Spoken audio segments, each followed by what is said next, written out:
Mhm.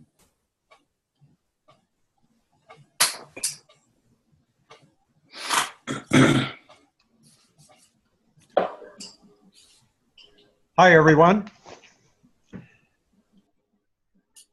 We're coming to you from the University of Mount Olive in Mount Olive, North Carolina, right outside of Raleigh. And tonight, we're going to be hearing from a team of brilliant students who are going to share with us their assessment of the CEMEX company, a Mexican company that makes cement.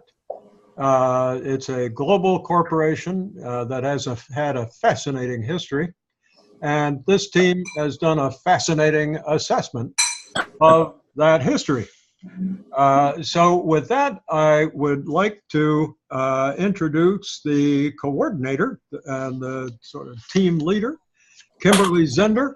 And Kim will be our master of ceremonies and sort of coordinate things as we go. Kim, it's all yours. Thank you, Professor. So as he had mentioned, we're a group from the University of Mount Olive. We've done a research project on CEMEX. And I think, Professor, you're going to load up the presentation, correct? Do you not see it now? I do not know. Oh, I know what happened. I'm sorry, everybody out there. This is the producer's fault. This is not the presenters. This is the dumb producer who didn't push the right button. But I'm pushing it right now. Right now, do you see it? Yes. Okay. Please pardon me. No problem. Go right ahead, Kim. Okay. So as the professor so articulated so well, we're going to walk through the CEMEX case. This case is about international strategy, and we're going to start by reviewing the background, which will be given by True, who is now serving our country, and we greatly appreciate his service. For your support. So, as Kimberly stated, I'm going to give a little bit of background about CEMEX. It's a Mexican multinational company that offers concrete, ready mix, and aggregates. The company was founded in 1906. The current headquarters is in Nuevo Leon, Mexico. And in the case study, the CEO was Lorenzo Zambrano, who died in 2014, and Fernando Gonzalez is now taken over and is at the helm of the company as of right now. Some important locations of CEMEX is in Spain, the Philippines, United Kingdom, and as Australia as well. And we're going to go into depth talking about Australia and the outcome of the acquisition that happened there. Pardon me, True. There's some background noise somewhere. If you are not presenting, and especially if you happen to be opening a can of Coke or something like that, a good idea is to mute your microphone. The mute button is in the lower left-hand corner, and then you can pop Coke bottles and do just about anything you want. True, please go right ahead. Thank you. Professor, could we get the screen to full size instead of the... Yeah, we sure can, if that would help. Yes, sir. Thank you. No, just the slide share. Okay, I know what you want. There you go. Okay. It's going to make you go away, though. All right. Oh, didn't. Okay. So just to get an idea about how far their operations spanned, they have plants and businesses that spread across 4 continents, roughly 65 plants, probably a little bit more than that now. They have 2,000 ready mix facilities, and they get their raw material from 400 quarries. They have 260 distribution centers and span across 80 marine terminals, which is really important for their exports. And next slide, please. Good point. True, for your information, we had a conversation earlier about your volume. You're coming through very well. I'm really glad. Okay. So goals and strategic objectives. So the case study for CEMEX, they had a strategic plan in place to get into the petrochemicals and other industries, but then they decided to pursue acquisitions instead as part of their strategy, and that was to expand globally, and they wanted to increase profits so that way they can reduce their debt. And they also wanted to achieve larger shares of emerging markets, specifically in Africa and the Southeast Asian nations, such as the Philippines, and also in Central and South America, such as Venezuela, Argentina, Colombia. Those are all regions across the world that they've kind of expanded on. Those were some of their goals that they have achieved, and it talks about those specifically in this case study. So some of the strategic issues that CEMEX faces: the bulk material of cement is difficult to transport. So because transportation alone costs approximately 1/3 of their total costs, they have to be close to the markets that they serve, so that way they can make profits, and they also have about a limited radius of between 150 to 300 miles from their plants, to still maintain profits and not be in a negative loss. They faced, I believe, in the 1970s, I think, they faced some trade sanctions that were imposed by the U.S., which is really important. It'll kind of testify to the competitiveness of the industry, especially when you're trying to move into other markets. There's been some successful exploitations in, like I said, the Brazil, Argentina, Venezuela, the Philippines, and Mexico as well, obviously, which is where their headquarters. But they failed to capture the market share in China and Australia. They did have a merger with Australia's Rinker Group.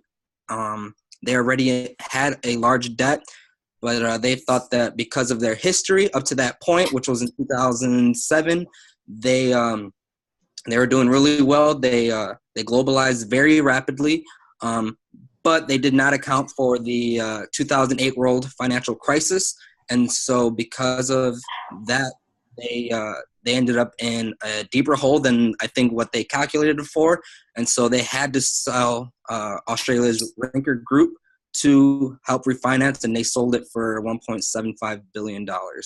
So, which was a lot less than they paid for it. A lot. There. Next slide. So this is their organization structure. The company reorganized from a structure with a Mexican and international division to a structure like this with 6 regional divisions, as you can see at the very bottom. There's the president of CEMEX South, Central America, and the Caribbean, in Asia, Northern Europe, the Mediterranean, Mexico, and the U.S. So the one thing I wanted to note about the organizational structure is that it consists of country-level managers who report directly to the regional directors, which is different from its competitors traditionally, who have an extra layer between the regional and the country managers.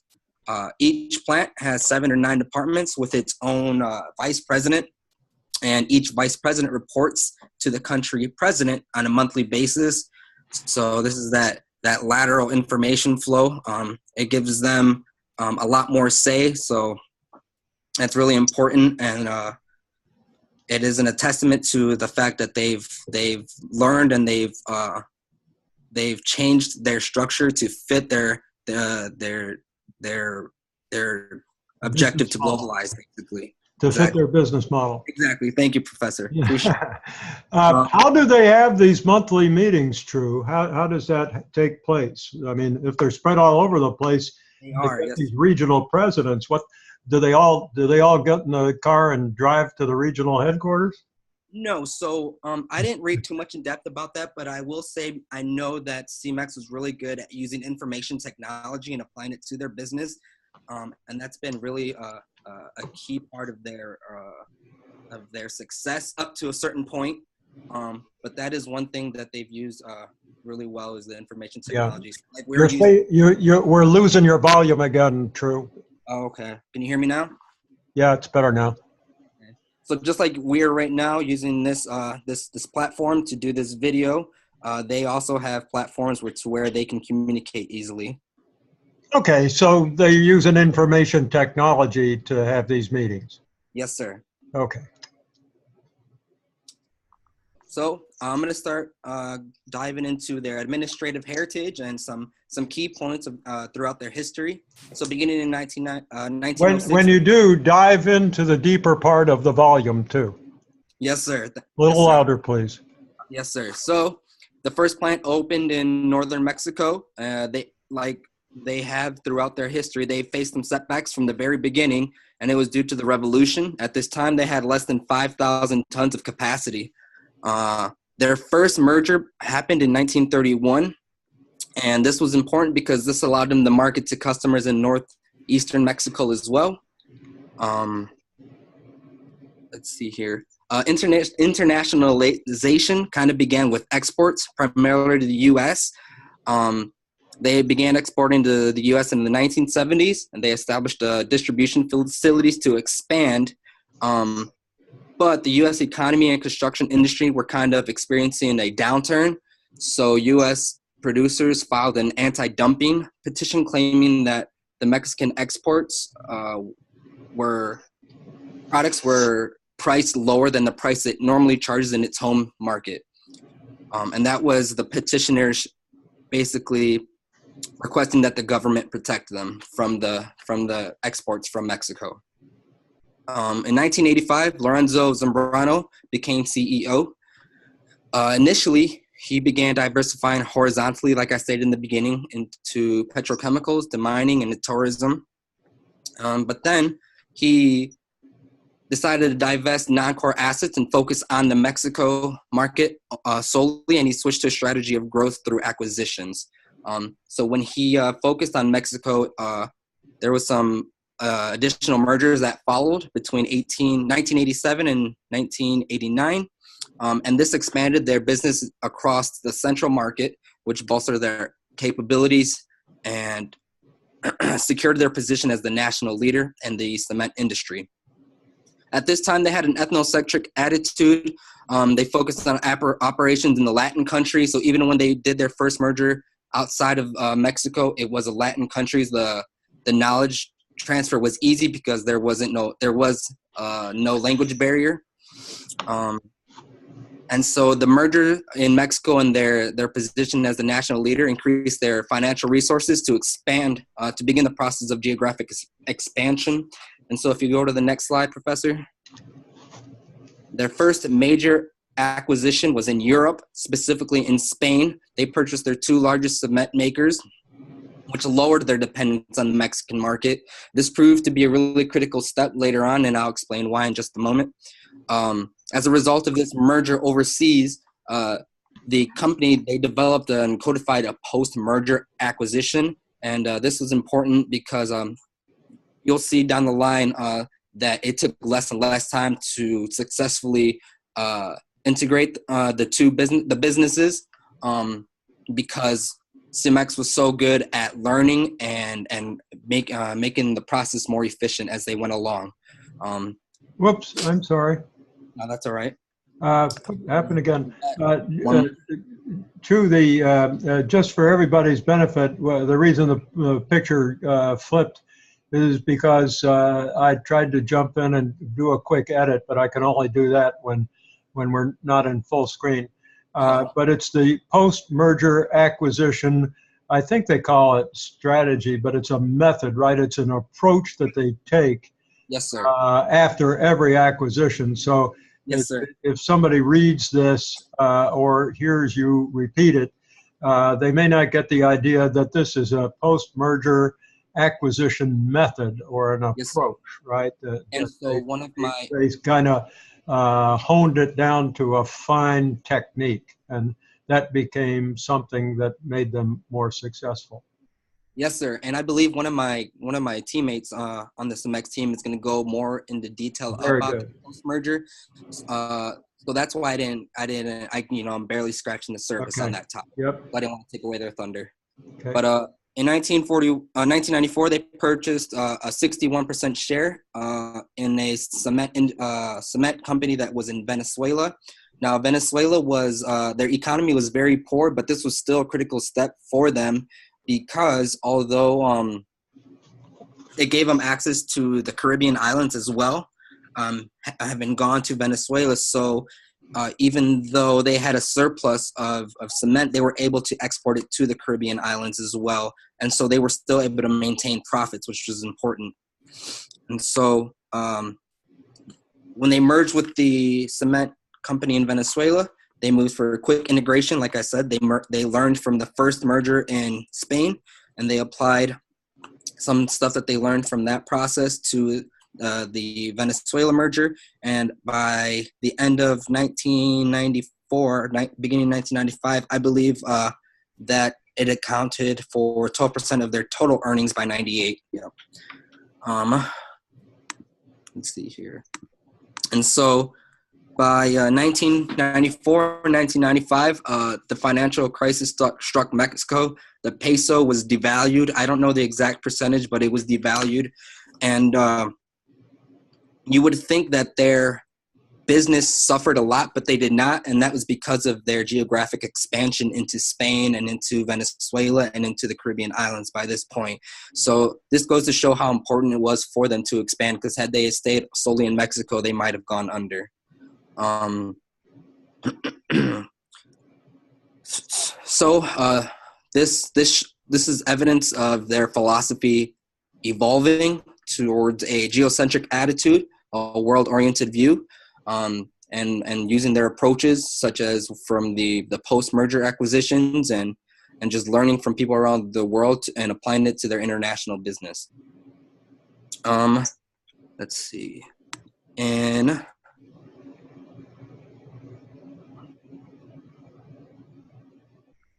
So in 1999, they moved to purchase a 77% stake in Egypt. So I know I mentioned at the very beginning they were focusing on emerging markets. So the farther they moved from their home market, they looked for markets where they could control 25%. If they couldn't be they wanted to be the industry leader of wherever they were going, and if they couldn't, they wanted to at least gain a 25% share of that industry before they committed to it. And so they did a thorough analysis. They had teams that would do analysis, and Egypt was one of those countries that they thought that they would benefit from greatly, and they did. So they added 5 million tons of capacity to their business with that merger. And so as we go along, we're seeing that as CEMEX moved to more distant markets, the various phases of the acquisition process, so the opportunity identification, the due diligence, and their post-merger acquisition approaches and methodology became more formalized, and greater attempts were made to standardize them. And this is a reflection of their past experiences and from the mergers prior, and that they're learning. They're an organization that's continuously learning. I just wanted to state that one thing I wanted to mention is also that I'm sorry, I'm trying to tie it all together, Professor. You're doing a very good job. I think that your very last bullet on this page sort of makes a whale of a point. When you started this history up back on the prior page, this was a small company located in Mexico, serving one district in Mexico. Yes, and over time, it expanded and expanded and expanded, mainly through acquisitions. But of course, those acquired companies grew. And so by 2000, you're telling us that whereas the company was a little company in Mexico, certainly no major player on the world stage by the turn of the century, they were the third largest in the world. Yes. That's some growth. In a relatively short period of time too. Yeah. So, now the last bullet does stop there. However, I did want to mention in 2007, that's when the Australian Rinkers Group, Rinkers Group was purchased, and that was kind of a turning point for their whole business. So my bullets kind of demonstrate a lot of success stories for them, but that Rinkers Group acquisition was kind of a turning point and kind of on their downfall from then. I think they're still trying to recover from that merger. They were in debt. They were in so much debt that they had to refinance, and they're still struggling from then. So I just wanted to point that out as well. That's something more relative to today, because the case study doesn't really explain that. Right. And so that was my introduction. Now I'm going to turn over the executive summary to Kim. Kim, who talks now? I believe it's Kim. Pretty sure. Kim, your microphone is still muted. That's why we can't hear you when you speak. Sorry. Okay. Oh, were you speaking? It looked like you were in the picture there, so. Yeah, I was talking away. Okay. Well, could you say it again? Yeah, absolutely. So I'm going to just go over the executive summary and basically, the theme of what True had really articulated extremely well. So again, CEMEX started as a very small company in Mexico. But what's really kind of cool about this company is that they grew organically to become a national leader within Mexico. So they leveraged their strengths, like the ethnicity, because again, cement is, it's a low cost product, but extremely expensive to kind of move around everywhere. So when they first became an organization, they kind of grew within Mexico, in order to kind of get their bearings and figure out the lay of the land and a good strategy. And so as they continued to learn through their CEO, they increased their capacity within Mexico, and then they actually grew geographically and started exporting, and that's how they really became, kind of like a international company through exportation first into the U.S. So that's where they kind of grew their capacity and depth and breadth of, their size. And geographic diversification really was through exporting into the U.S. And what really kind of what I thought summed up like the overall strategy, because again, you've got to have a strategy first, and then because structure always follows strategy. So the strategy of the CEO is basically we plan for volatility, we prepare for it, and then we learn how to profit from it. And this is one company that has, experienced a lot of volatility, if I can talk. And they also have done a pretty good job about preparing for it and then learning how to profit from it, which again, ties back to, the downfall in the economy, which I'm sure our teammates will get into deeper through the Australian acquisition. Next slide.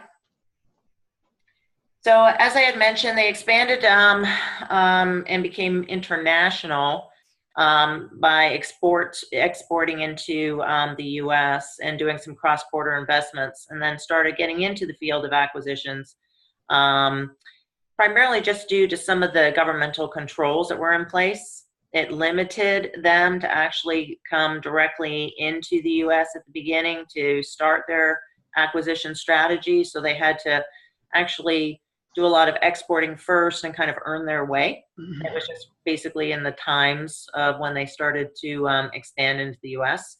The U.S. was being a little, they were putting some governmental controls onto CEMEX and not necessarily being as friendly or as open to, and basically protecting the American companies. And, rightly so, in my view. But that has changed, and, they've grown. And then since then, They've also expanded capacity acquisitions internationally, and they first started with Spain. Again, as True had mentioned, through ethnicity, it's an easy transition. Their cultures are similar, their languages are similar, and but they also saw that big golden globe, the Southeast Asia and China, that every company aspires because of that marketplace. You're talking about billions upon billions of people, and of course, that's their big carrot in the sky. Every global company wants to kind of get there. So it kind of forced them to be a little bit more strategic in their acquisition analysis. How do they actually, move from a local to an international, into more of a global mindset? Next slide. So again, they moved from like an international perspective, going through, their overall strategy was to grow and gain as much control of the market share that they could. So how do they do it? They drive it through acquisitions and mergers, primarily through capacity sharing and just gaining capacity in the local markets. They also created a framework for target markets where the control was close to 100%, where their target gains were high, but where their transaction feasibilities were very low, which is a very smart move on their part.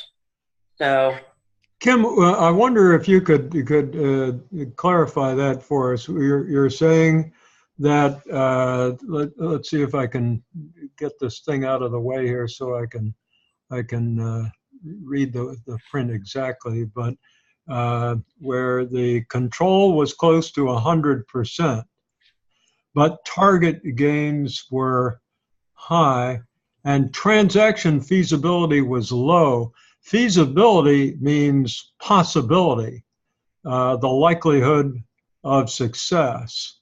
So are you saying that they were taking on tough deals that others couldn't do, and because they were the likelihood of that acquisition occurring was less for other companies, they had because they had this post-merger integration method, they could do what others couldn't? Yeah, that's what I was trying to get across, but I maybe not used the right, vernacular. Okay, but essentially what they wanted to do was somehow get control of the market, and they went for a juicy target, but they could hope to get close to 100% control of that target. But because it was tough for other companies to compete for that acquisition, I guess what you're saying is that CEMEX was able to do the deals because they were better able than others, and maybe get a better price because there wasn't competition to buy the company. CEMEX could drive a good deal for themselves. Yes. You said that very well. Thank you. Because they were really the CEO was extremely focused on doing upfront pre-merger, pre-acquisition analysis. Yep. So when they did make a move, they were very successful moves, profitable moves in most of the cases. They did a lot of due diligence, which, of course, tied in, all of the applicable points that you need to do when you're starting to look at going international, which included, the financials of the companies that they were looking at, the governmental controls, the local resources, as far as, what kind of local help could they hire, what kind of employees would they have, what kind of education was needed. And they were also, involved in local communities to make sure that they were expanding, and they were aware of the awareness, but they were aware of the fact that when they actually acquired a company, they were actually moving into a local community, which was, I think that's all attributed to their CEO. So next slide. So when they actually did all of their due diligence and determined what they were actually, what company or where they were going to expand and acquire, they implemented what they call the post-merger integration, which is a PMI process. And this is basically where they're starting to move into the global model, where they're adapting the CEMEX standards and cultures at the local facility to drive efficiency, so within the plant. So they integrated this process at 3 levels, basically. They looked at what they could do at the plant improvements, sharing, of course, the management principles, and then really what they really strive to do was harmonize their cultural beliefs. All of their R&D was centralized back in a lab in Mexico. And that's where they learned really how to compete in emerging markets. And they took that knowledge and that information and shared that at the local levels. They also leveraged the knowledge from other organizations as well, which I thought was very interesting. They did a tour in the United States of FedEx to learn and teach themselves about logistics on how to drive down costs and how to make improvements and efficiencies to their own systems on a global basis. Then they streamlined their management structure, as Drew had mentioned, to more of a centralized model, not only from like the, they streamlined their management model for the country managers, but they also did it for all of their admin and their financial functions were all centralized back at headquarters. And then again, to drive more profitability and efficiencies, they leveraged their IT for quick knowledge transfer, you know, for decision making and training at the local plants. Yeah, the comment, the one in the middle, the third one, learning from FedEx. I just happen to have spent a fair amount of time in the concrete industry. There was a time when I was CEO of a company that makes concrete construction equipment. So I can tell you from that knowledge that logistics is really important in this industry, and you might not appreciate that if you haven't been there. These contractors are building sometimes large structures, big projects, and timing is everything. Waiting around for a cement truck is not a good thing to do because you're paying all these laborers to wait. And not only that, the concrete changes its character as it gets older. So getting that truck to the job at exactly the right time and doing it quickly is the essence of customer service in this part of the business, the operations part, rather than planning for the type of job and so forth.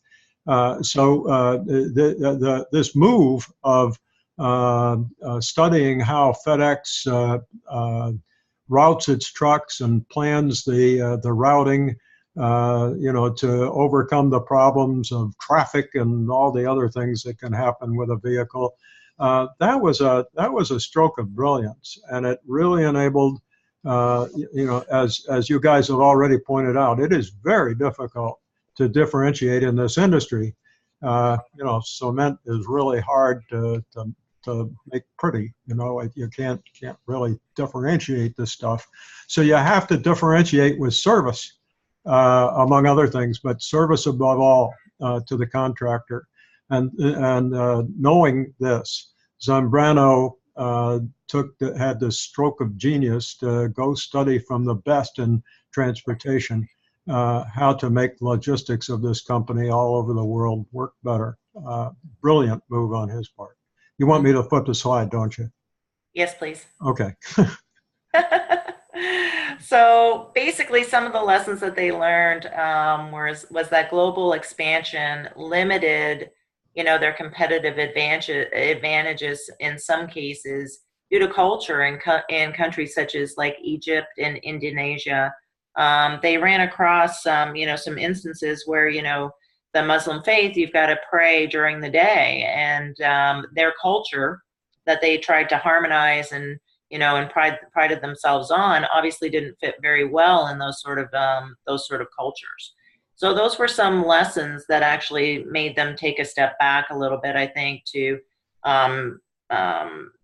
revisit and restructure, how they would, drive their own cultures into environments that aren't necessarily all that open and extremely different from theirs. And they also evolved from like an engineering driven firm to be more dependent on economics. And I think that's just primarily because, you get to a point where, cement, even though there is some, chemical, components to it, you get to a point from an engineering perspective that you can maximize, your profitability in design, to a point, right? So then they started to look at, okay, so how can we take those talents and those lessons learned and that knowledge really and all that intel and drive it into more profitability.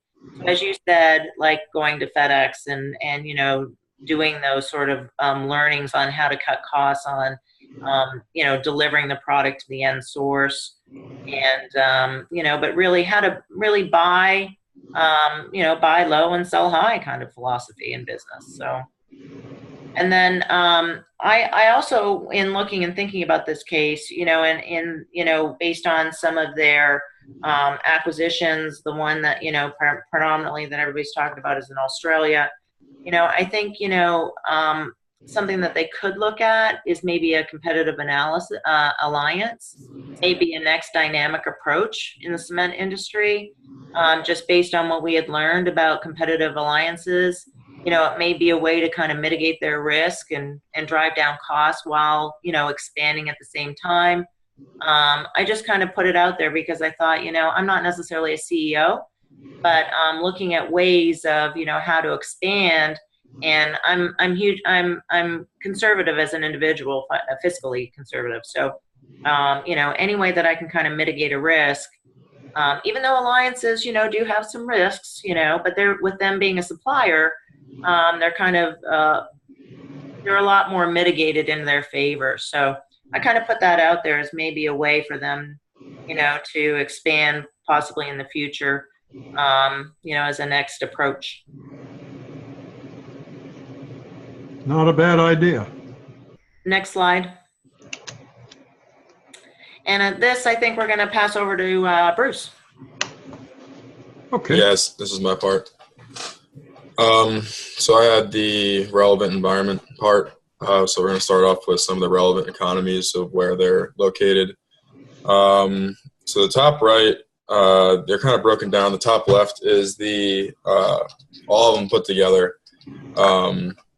So it's the ones that you're looking at that are important are the ones on there is like Latin America and the Middle East, and they're moving into North Africa, obviously, from what they've said in their annual reports. That looks like an interesting area to move into.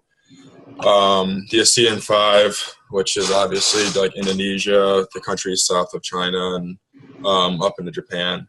But the China versus India is the biggest markets that they really need to look into, obviously, because China's GDP is already surpassed the U.S.'s and will continue to grow, whereas India's is not there yet, but it's obvious that in the next several decades, India's GDP will likely be as large as China's. So obviously the profitability and the growth in those two countries, especially from an infrastructure standpoint, which cement is key for, obviously, those present very interesting opportunities to really exploit. Now they'd have to move into there with building factories and stuff to mitigate the shipping and distribution costs, obviously. But China and India obviously are very key in their future development. And then obviously the USA and Mexico. The USA had the dip. The numbers on the bottom, this was 05 to 2020. I don't know why the numbers didn't come out in the years, but that dip on number 5 in the U.S. versus Mexico is the 08 recession, obviously. So the whole cement industry took a massive hit in 08, and since then they've been trying to rebound off of that And the U.S. economy has rebounded. It's like grown steadily at like 3 to 4% for the last like 5-6 years now, which is a very good sign for the cement industry, because that means if GDP is rising, that means everything from infrastructure to, I mean, every industry that needs a building needs cement. So if GDP is growing, it's good for the cement industry. And then you have Mexico. Mexico got hit with the peso issue they had, which is what was one of the leading causes of why CEMEX had to sell their Rinker acquisition. So Mexico's GDP it's steady, but it's very small. So it's a good thing that they expanded outside of Mexico and have continued to do so, and looking towards other opportunities such as China and India. And then you have South America. They have factories and quarries all over South America. It's a very raw material rich environment. Brazil is having issues right now with their government. And then obviously you have Venezuela, which is having massive economical issues. So there's definitely some, and then you have Voratorium is their biggest competitor out of Venezuela. So there's definitely some interesting opportunities down there in the smaller countries, but there definitely shows an area of growth, obviously, because it lacks infrastructure. It's a lot of like second and third world countries down there. So there's a lot of improvements that can be made in those countries that would need the services of CEMEX. Bruce, you got these data from IMF, right? I did. Okay, I'm guessing that the 18th year is the last year of IMF's projection. Yeah, which would be 2021. And so if we go back 2021, 20, 19, 18, 17, 16, 15, 14, right here, 14 to 16. The dip in Brazil, yeah. Brazil's economy drops like a stone. Mm-hmm. And Brazil's economy has been very unstable in recent years. And the reason for that is that its politics have been very unstable. Mr. Lula, the third last president, is presently in jail. His successor, Mrs. Rousseff, got impeached, and she's not the president anymore. And Mr. Timmer succeeded her, and things are still pretty turbulent there. And the latest reading of his, you hear about Donald Trump's approval rating being low. Timmer's is 5%. So the best guess is that he won't be reelected. So they're looking to their fourth president in as many years. Mm-hmm. And in a situation like that, Brazil's economy is not terribly encouraging. Mm-hmm. Argentina's, on the other hand, went through something similar politically as well as economically, but looks like it's beginning to pull out of trouble. It'll be a while. But whereas Brazil used to be, we can see from the graph, a really handsome, large, attractive economy.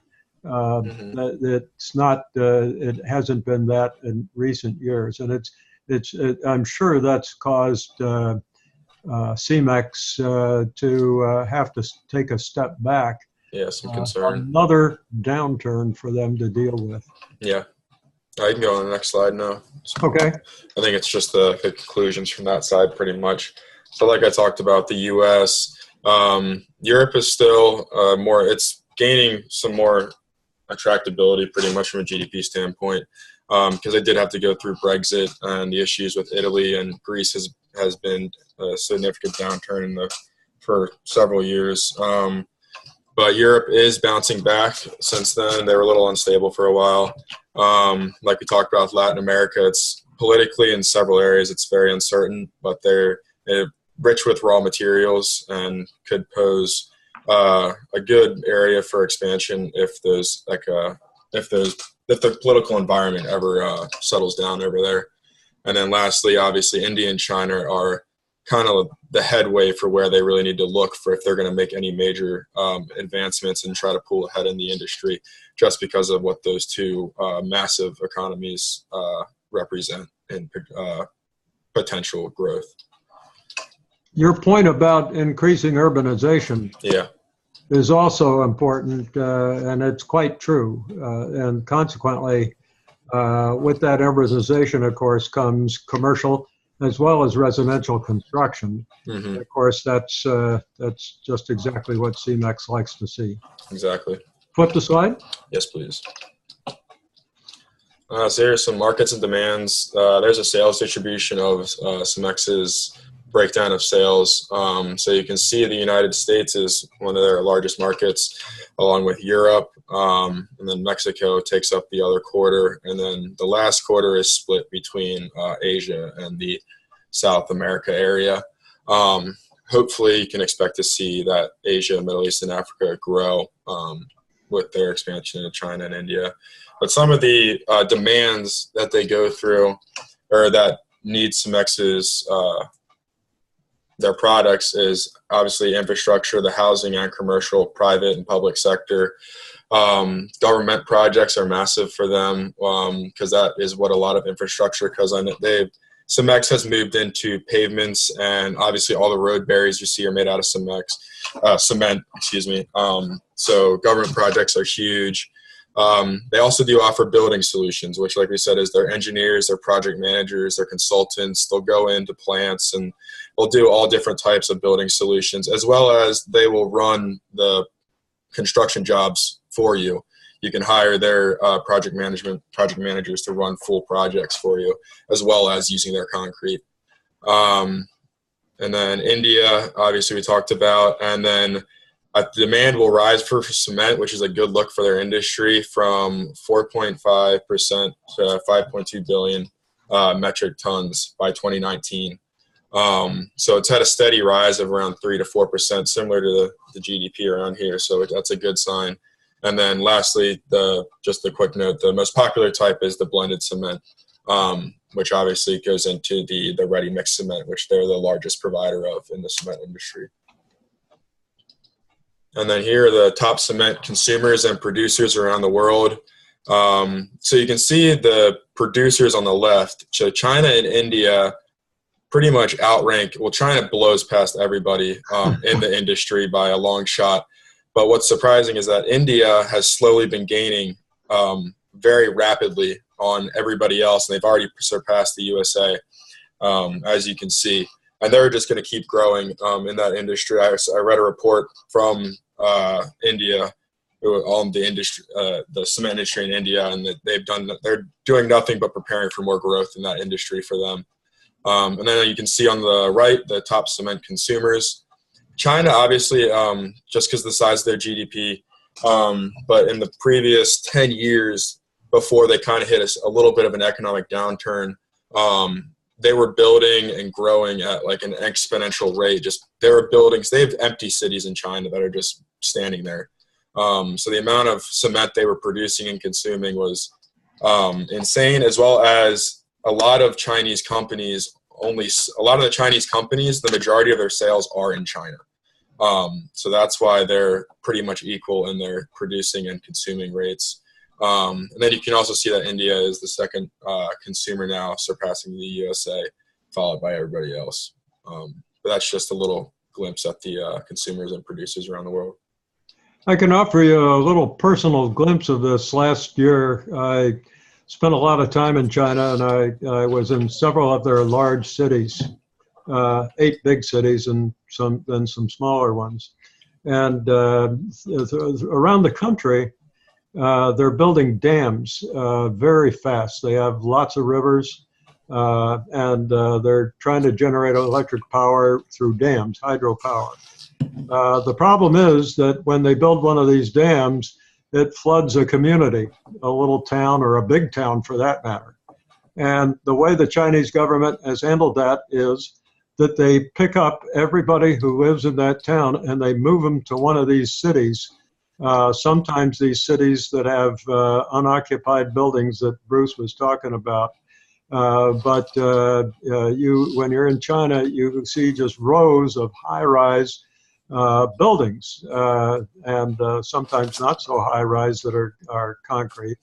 But around these buildings, regardless of what they're made of course, are highways and roadways and bridges and everything. But they just pick these people up and give them new homes. The people don't have to pay anything for them. They just put them in condos. And so, one week or 1 month or 3 months or what period it might take, 1,000 people move to a city, or 2,000 people just get up and go and move into their new condo. And that is going on in China as we speak. It's an ongoing process. And so if one understands what's happening in China, this bar chart that Bruce has provided us really speaks volumes. And it is definitely a reflection of the truth. And I would suspect that this will go on still for quite some time, because they've got something like 30 more large dams yet to build.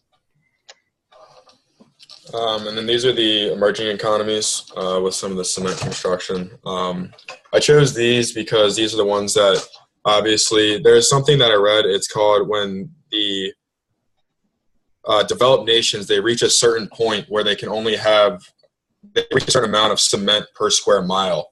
And it's basically because once they get so developed, you don't need to do anything that involves a ton of cement. All you have to do is maintain. So the developed countries don't need as much cement because they're simply just doing restoration projects and maintaining their cement, whereas the emerging economies are going to need those massive amounts of cement to actually build the infrastructure to even get started. So that's why the emerging economies show an interesting, just an interesting graph I put in there. So we've kind of already talked about this a little bit, but you can see that East Europe, South America, and Asia, and just the annual volume of metric tons of how much cement they're using. And then on the bottom is the economies and how much they're actually growing. So just a little interesting graph about showing the potential of these emerging economies. And then these are, like I said, this was supposed to go before, I think got switched up, but the drivers of demand, housing, infrastructure, commercial, industrial segments broken up. And then, like I said, the global cement production. And I think it's the urbanization rate. I think it got cut off. That was supposed to go in there. Yeah, the global urbanization rate. So you can see that they parallel each other, and you can see the cement is matching the urbanization rate now. Bruce, this is a great slide. Thank you. As a matter of fact, that is too, and so is that. Thanks. And then moving on, some of the other drivers. These are the ones that increase and decrease demand. So like we said, a country's GDP is a strong indication of how much demand they'll be needing in the cement industry. High population density refers to the urbanization rates and what is needed. A warmer climate, obviously, because you can't pour cement if it's 30 degrees outside. It doesn't do well. High government expenditures. The more government projects that are out there, that's just guaranteed money for these companies to be able to do roads, like he said, like Professor Rennie said, dams, building, government buildings, etc. The developing nations, if they have a more stable economy, they pose a great need for cement. And then some of the ones that decrease demand are locations, such as like down a little farther is poor roadways, because if they can't access these places, the distribution is already hard enough on these tons of cement that needs to get placed out. Like I said earlier, the repair and maintain stage in the developed nations, rainfall obviously, and then higher fossil fuel prices, because just clinker is what cement starts out as, and it's made into the cement, demands 100 to 350 kilograms of coal per ton of clinker. So it requires a ton of energy to make to fire the kilns. So if the fossil fuel prices go up, it's not good for that, and it's also not good because they obviously have to put the gas in their ships and in their trucks and in their everything to ship the cement around.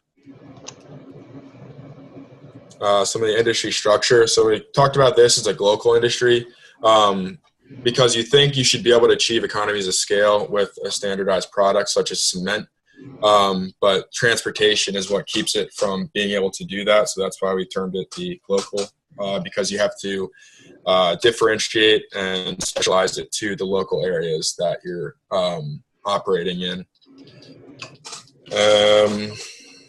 And they gain competitive advantage, like I said, through efficiency and differentiation based on the services provided in those areas, because standardization doesn't always result in the scale economies. Yeah, I think this is a very, very good point.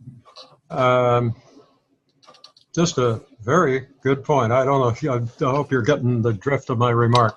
This is the so-called GLOCAL industries are unique. Their products are the same everywhere, and normally in industries where there's a lot of standardization, where the product is the same everywhere, you can benefit by producing a lot of it, and you can produce it wherever it's most economically advantageous to do that. And a good example would be in petroleum or natural gas or chemicals.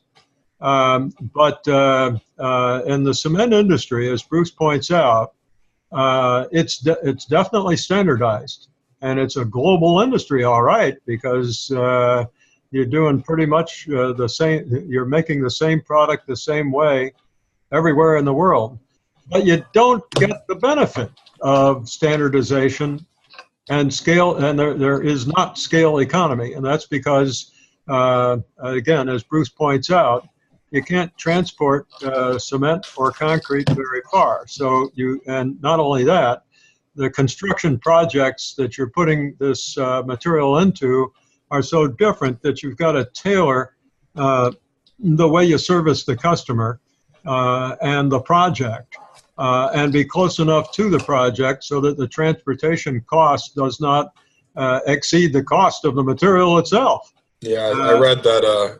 I read from a report that it said the average distribution range of a cement truck or from a facility is only 3,000 kilometers.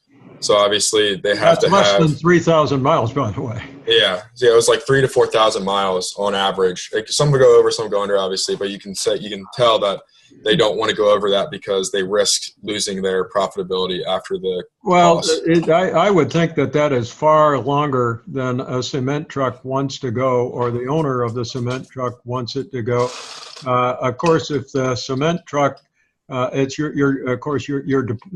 depends on whether the cement has become concrete, whether it's wet or not, as opposed to dry cement. I think that was just the shipping of dry cement. Yeah, the wet cement wouldn't travel more than 100 miles, maybe. Yeah, otherwise, when you get there, you'd have a rock. Yeah, it wouldn't be good. And for that reason, the transportation cost is a critical variable in this industry. And long story short, just as Bruce said, this is a GLOCAL industry. It's global, but it does not benefit from it, and it has to behave, even though it's a global standardized industry, it has to behave like it's a local industry. So it's an ironic industry for that reason. I think this is a pivotal concept in the economics, in the industrial economics of this industry, and it's often overlooked by students, by folks who study the industries. This globalization of the industry is simply not appreciated often. So then we move on to some of the models. The first one we start with is Porter's Diamond.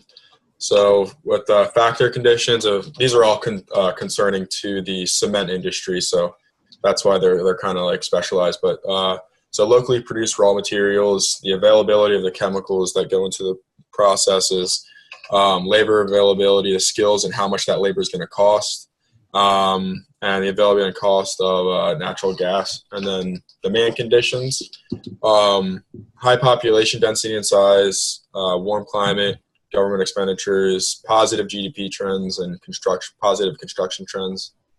The rivalry is the threat of new entrants and number of competitors, that's pretty standard for Porter's Diamond. But and then related and supporting industries. So the shipping and transportation is key, and then the local construction industries, the contractors, and the engineers and whatnot around that you have to source your company. And why are we doing this analysis? Porter's Diamond is the profitability of the industry. No, that's the five forces. No, the growth of the industry. There you go. Yeah, Porter gave us this model.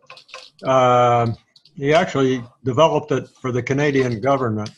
But the purpose of the model is to demonstrate the extent to which a country's economy supports an industry. And so to the extent that a region or a whole country, or a whole region, I should say, I got those backwards, have strong loadings on these variables, that if all four of these were abundantly available, then that economy would support this industry and enable it to thrive.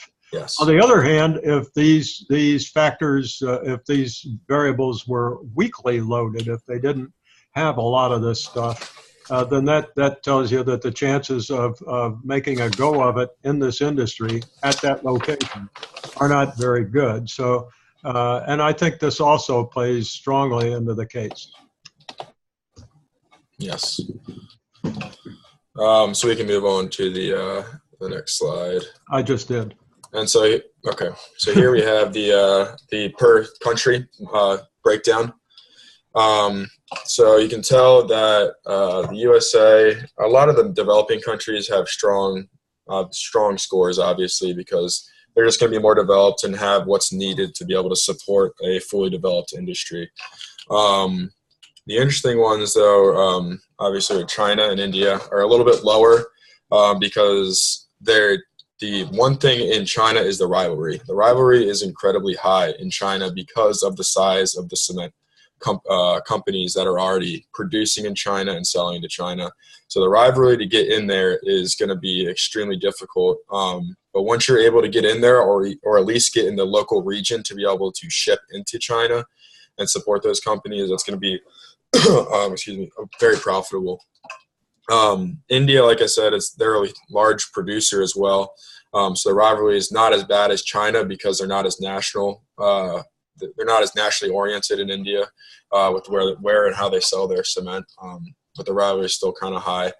And then down, like we said, Southeast Asia and South America have similar scores just because the factor conditions and the demand conditions, which include like the GDP and the political stability of the country and whatnot, those are a little bit uncertain and unproven at this point, so they're a little bit lower. And so their conditions go down, as well as their related industries are lacking compared to developed countries. So that's why their scores are a little bit lower. For everybody who's looking at this recording after the fact,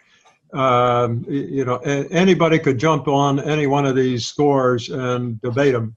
The instructions that the folks get in this course are that as long as they have an explanation, they get full credit for it. Now, I could jump in here and I could argue with Bruce and he'd argue back, and we just go round and round. The purpose of this part of the course is to show how to do the analysis, and once the person has done the analysis and completed it, it's full credit, whether I agree with them or not. Doesn't matter a bit.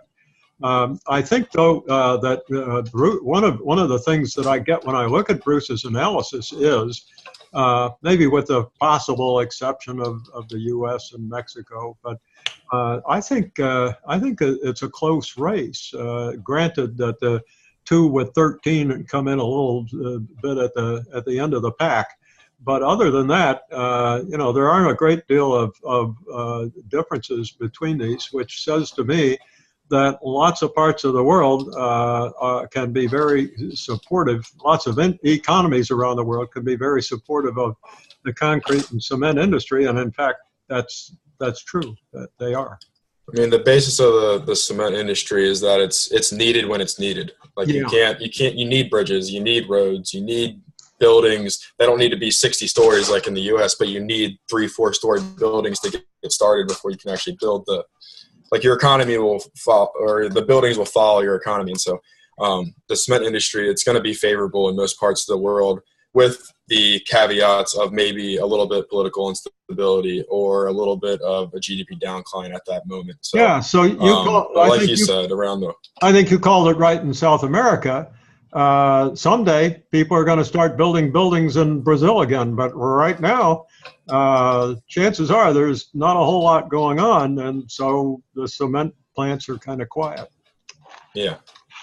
Moving on to the five forces, which this is the profitability of an industry in a country that we get to. So we talk about the threat of new entrants to start off. There's not a big risk of this because the capital costs that are required to match the industry competitors is very high.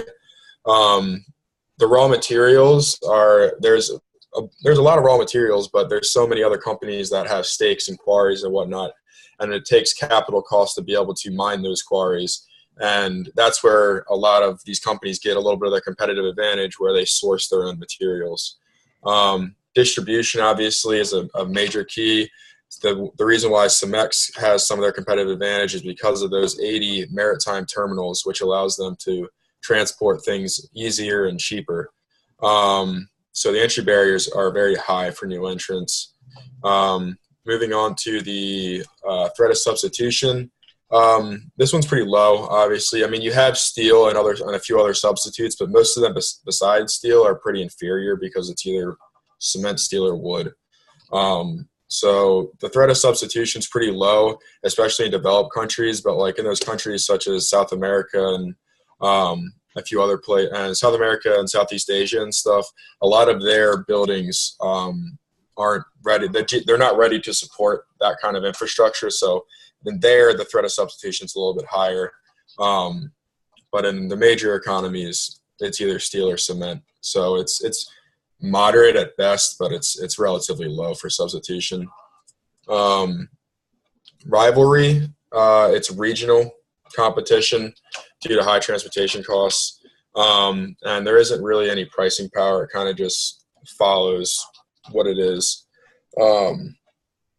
So moving on to supplier power.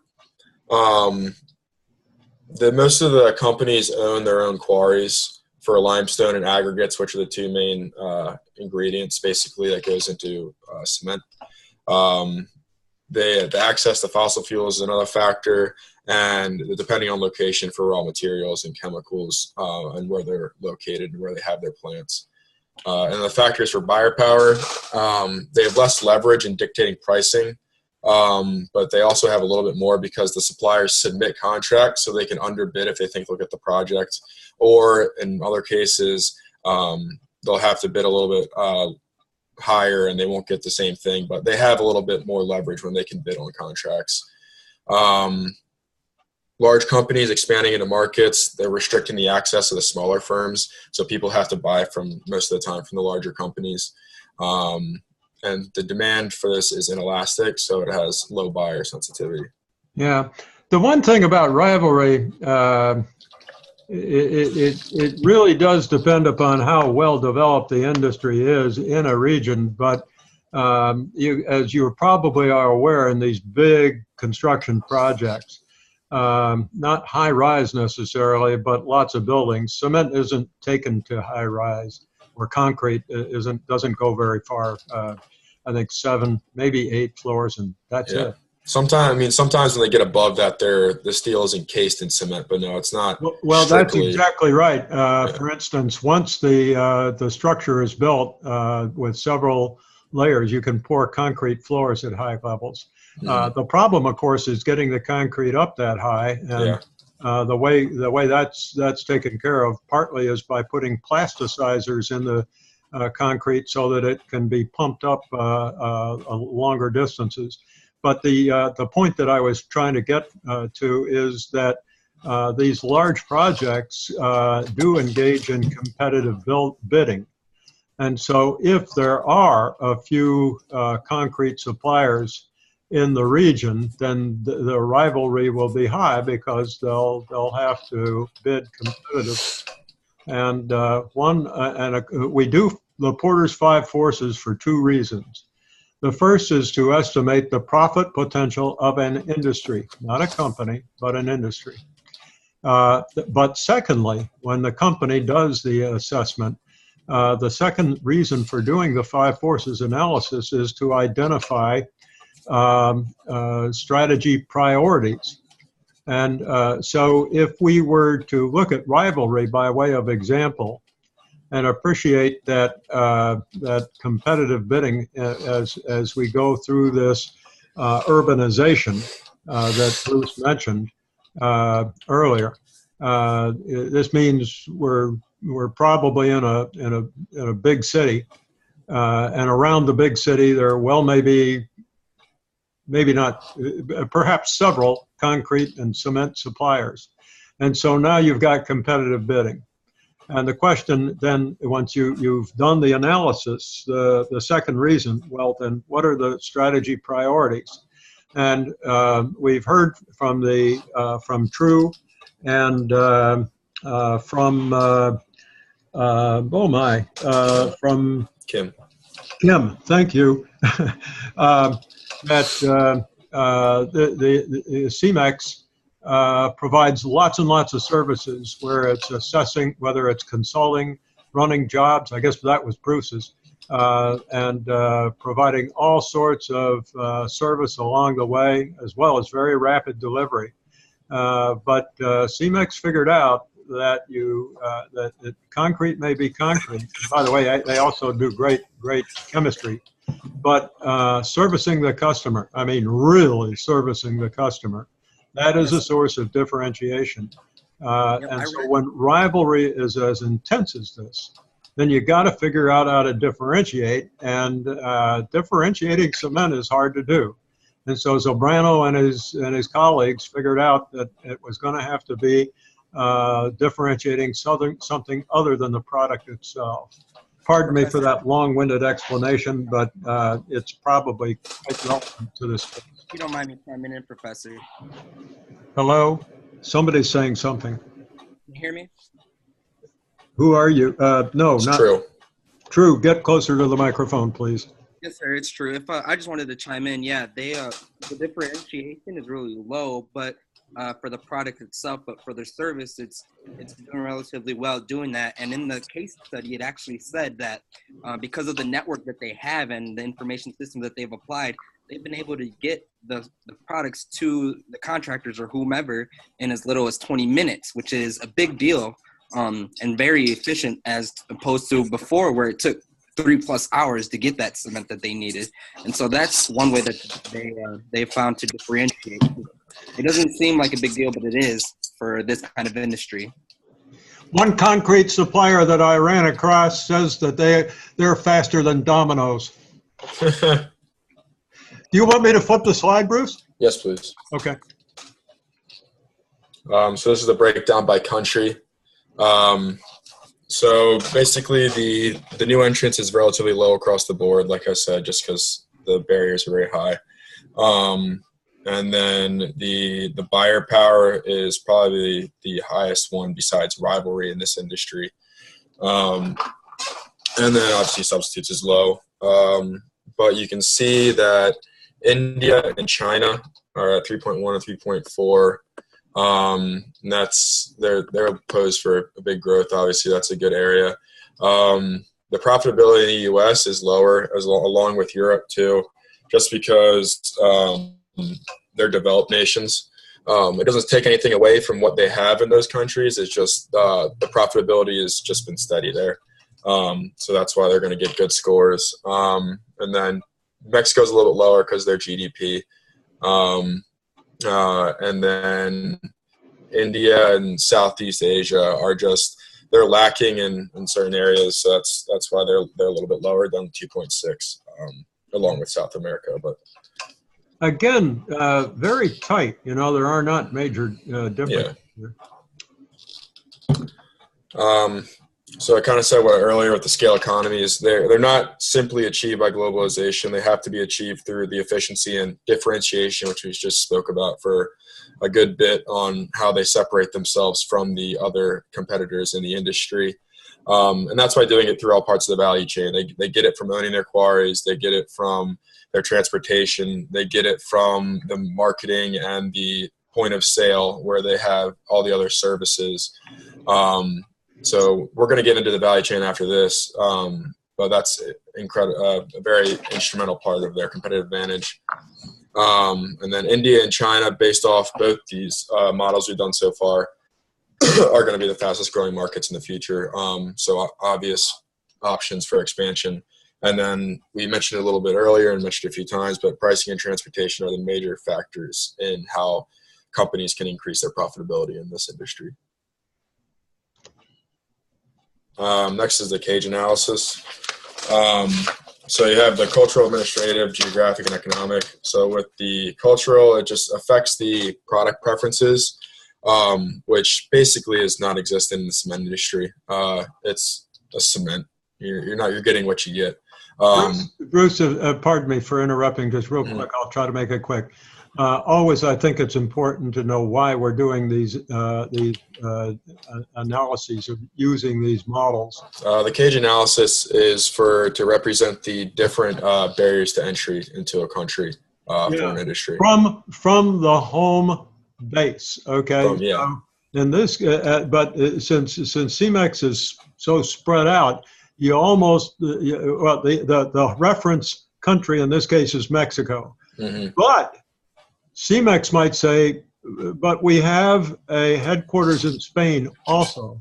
So you always have to just be aware of what you're talking about. But in any event, Bruce got it right. The purpose of doing this thing is to understand how difficult it is to go from Mexico to China or Mexico to wherever. Or more generally, just how tough is it? How much of a difference, this is in the article that Gemawatt wrote, it was about differences. And I think the article's title is Differences Matter, although I'm not 100% sure of that. And so these are barriers to entry, which give you some input into the 5 forces analysis, by the way. It's the flip side of the threat of new entrants. But in any event, we do this analysis to understand the barriers to entry when we launch from in this case, a Latin country. So moving on, the cultural, like I said, it's very low effect on this industry just because cement is a standardized product.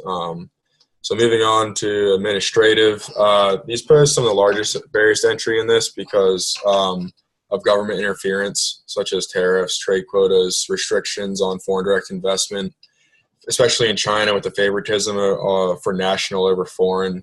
And this is because the cement industry exploits the raw materials and natural resources, not national, but also national resources.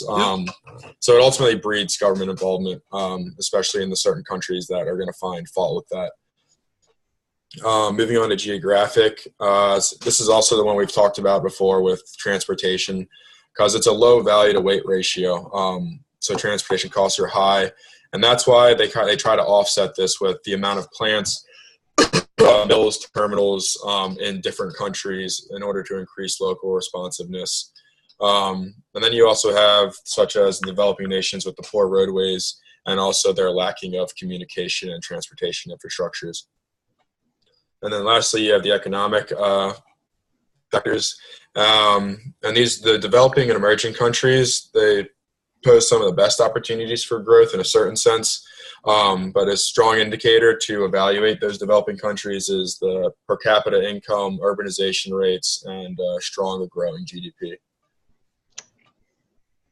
Moving on to the related industry clusters. So this was in what we had to put in for this relevant environment. So just quickly going through it.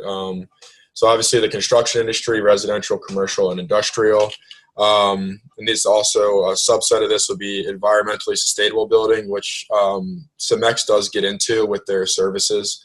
The construction equipment company, which CEMEX is also in because they sell back a lot of their equipment secondhand. The fossil fuel industry, they own a company called Trans Energy, which trades 4 to 6 million tons of petcoke and coal per year, which is it's one of their subsidiaries, I'm pretty sure. That brings in a lot of revenue for them, obviously, in the fossil fuel industry. The government, obviously, it's not an industry, but it's a major factor with the amount of expenditures they have in subsidies and domestic favoritism. So I thought I'd throw that in there, even though it's not an actual industry. And then on a smaller set, the architecture, city planning, everything like that, and then the infrastructure industry with roads, bridges, dams, etc. Earlier in your discussion of this topic, you were almost talking about it as if it were related diversification. For instance, you said they sell their construction equipment and they've got this Trans Energy subsidiary. These are the clusters, in the diamond. It's related in supporting industries. Yeah. And what happens in really strong regions where an industry thrives, the industry itself isn't there, but other industries are that support that industry. And I think on the diamond, you had several, like the engineering profession. Transportation companies obviously are part of this cluster. And I think, frankly, you were absolutely right to put government in there, because government can be supportive or the opposite. And architecture, the infrastructure, is certainly part of it. But there are lots of other industries that the concrete industry looks in order for it to be able to perform its mission. So it looks to other industries to help it. And when those industries are present in a cluster, that's when you get some real fire in an industry. And this was just a quick one of those. This was sales of construction equipment throughout the world. And so you can see that it's growing, which means that the construction industry, like we said, has been growing at a steady rate. So that was just a quick graph of one of the related clusters. Where's it growing fastest, Bruce? In China, after it took a little hit, like we said, it was a decline, but like we said, it wasn't going to decline for long. And so now it's spiking back up. Anywhere else? I believe India is the green line as well. So that's like a familiar theme, isn't it? Yep, like we've been saying, nothing new there. And by the way, that's part of the cluster, isn't it? The equipment industry. Yep. And then moving on to the value chain, obviously we've all seen that before from our book, so we can just go on to the next slide. Okay. So the arrows, the light gray and dark gray arrows, those are your primary activities of the value chain.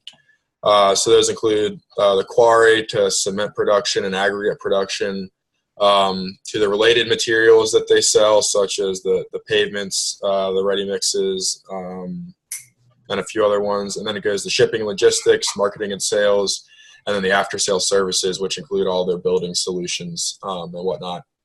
And then above, you have all the support activities that go on throughout the entire process of the value chain in order to make sure the value chain can keep working. So those include the human resource management, their recruiting and training and development, the technology development, which is their R&D, and figuring out ways to improve those activities along the value chain. The procurement, which is the purchasing the inputs and the services and the machinery in their quarries.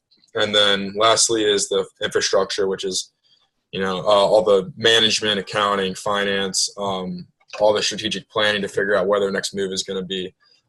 These are the activities that enable the operation of the value chain. This is a dynamite exhibit. I was impressed by it. I'll make this quick comment. When you look at, I think it's back here. Yeah, this is from Porter's article. And you can see that he wasn't really trying to tell us how all industries are structured. And his diagram is used very often as if this is the value chain. Okay? All companies are divided into 5 parts. What?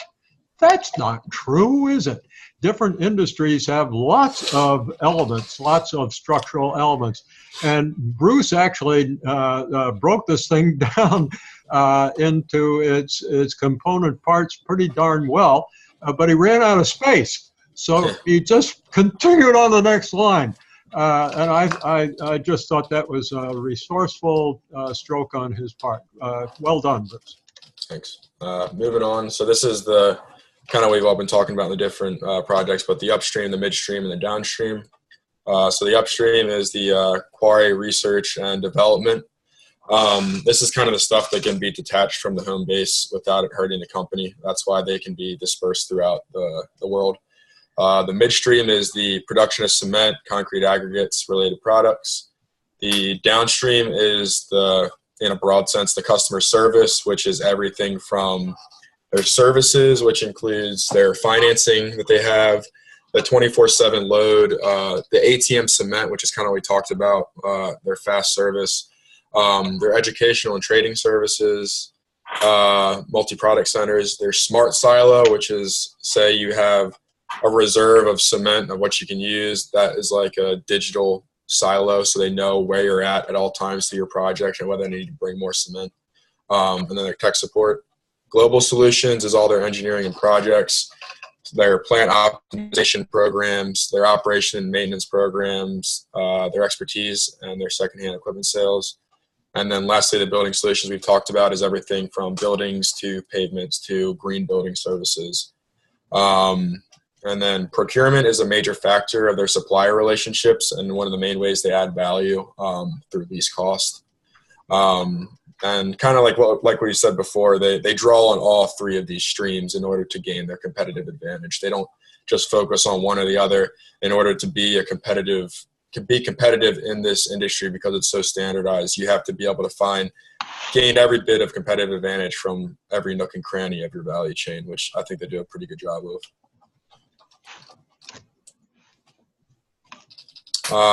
And this was something one of the graphs I saw, it was their configuration versus coordination. And I thought it was pretty interesting. I thought I'd throw it in there. So their configuration, it's geographically dispersed in many parts of their value chain, like we said, except for their R&D and some of their marketing. But True talked about this, but their amount of 260 quarries, 1,600 plants, 166 distributions, 7 mills, and 30 maritime terminals in almost every major country they operate. And then their coordination is relatively high because their production processes are the same everywhere they operate, except for a little bit of the local responsiveness that they have to generate to gain some back from the scale economies. So they're kind of towards the upper left-hand corner of the graph. But that just shows how they're dispersed. I hope that everybody realizes where Bruce got this diagram, but the article that Michael Porter wrote about the sources of competitive advantage in global industries, he called them, he concluded by saying that most international companies have their configuration pretty well nailed down, but it's the coordination that seems to be responsible for competitive advantage differences in competitive advantage between companies today. And Bruce has just shown where one of the real challenges in this industry is, and where CEMEX is located in that diagram of Porter's near the end of his article. I think again this is a good point. Okay, and then I think this is one of my last slides, but yeah, the rival industry positions. So these are the main companies that are in the industry. So you can see that China National, China Resources, and Anhu Conch are all Chinese-based companies. So 3 of the largest competitors in the world are all based in China. And then you have Lafarge Holcim, which is based in Germany? No. It's in Europe. I know that. Yeah. And then is a Swiss company. yeah, that's what it is, because they were Swiss and then they merged with French Lafarge company. Yeah. with French. And then you have Heidelberg, which just acquired Italcementi, which was another one of the top 10 cement producers, which is an Italian company. This previous year, I think just in October, they finalized that. And then you have Taiwan, Eurocement, which is the leader in Russia. And then you have Votorantim, which is the Venezuelan-based company, which is CEMEX's major competitor in South America. Yeah. But you can see that CEMEX stacks up, I think, as the third largest third largest cement company in the industry. Because they don't have the largest cement production, but they do have. They're probably they're the third most profitable, I believe. But that's just a little breakdown of the rivals. Good. And then just some of the conclusions from this. Lafarge Holcim is the leader of the dominant presence in Europe and Asia Pacific, and they're they're the leader in the industry, and they're one of the only companies besides the Chinese-based companies that have multiple factories and production plants in China and India, which a lot of the companies haven't broken into yet. Eurocement Group is the leader in Russia. They've grown, even though Russia's in a big downturn right now economically. They grew exponentially from like 2008 to 2010 until like 15. They opened several new plants all throughout Russia. The Chinese cement companies operate predominantly in China, like I said, although demand has been sluggish, but it's obviously starting to pick up just a bit now. Votorantim, based out of Brazil, but like we said, Brazil's having a lot of issues right now. And CEMEX in the top 3 of revenue and profits, and they are the leading producer of aggregates, so they lead that industry. And then Heidelberg improved their position in the industry a lot by acquiring Italcementi for $7.5 billion earlier this year. Right. So they can look to gain and see a lot of synergies come to fruition in the coming years. An interesting question is, if Russia's economy is depressed because of all these sanctions, why is concrete construction growing so rapidly in that country? I'll leave that for you guys to chew on, because I'm not going to answer the question for you.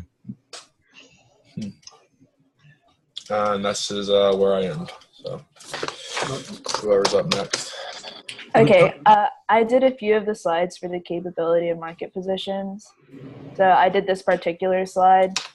I know we spoke about some drivers of demand earlier. So like the government is highly involved because they can put like regulations and stuff. I know CEMEX has had issues with it in the past when producers weren't, I think the case study said 8 producers weren't happy and they went to the law, and the United States put some barriers on them. And then population growth is another big demand. Where there's population growth, it means more building, which in turn means more demand for their products. And that also correlates with construction, because if there's more building, if like construction companies and stuff are building more projects, then there's more demand for cement.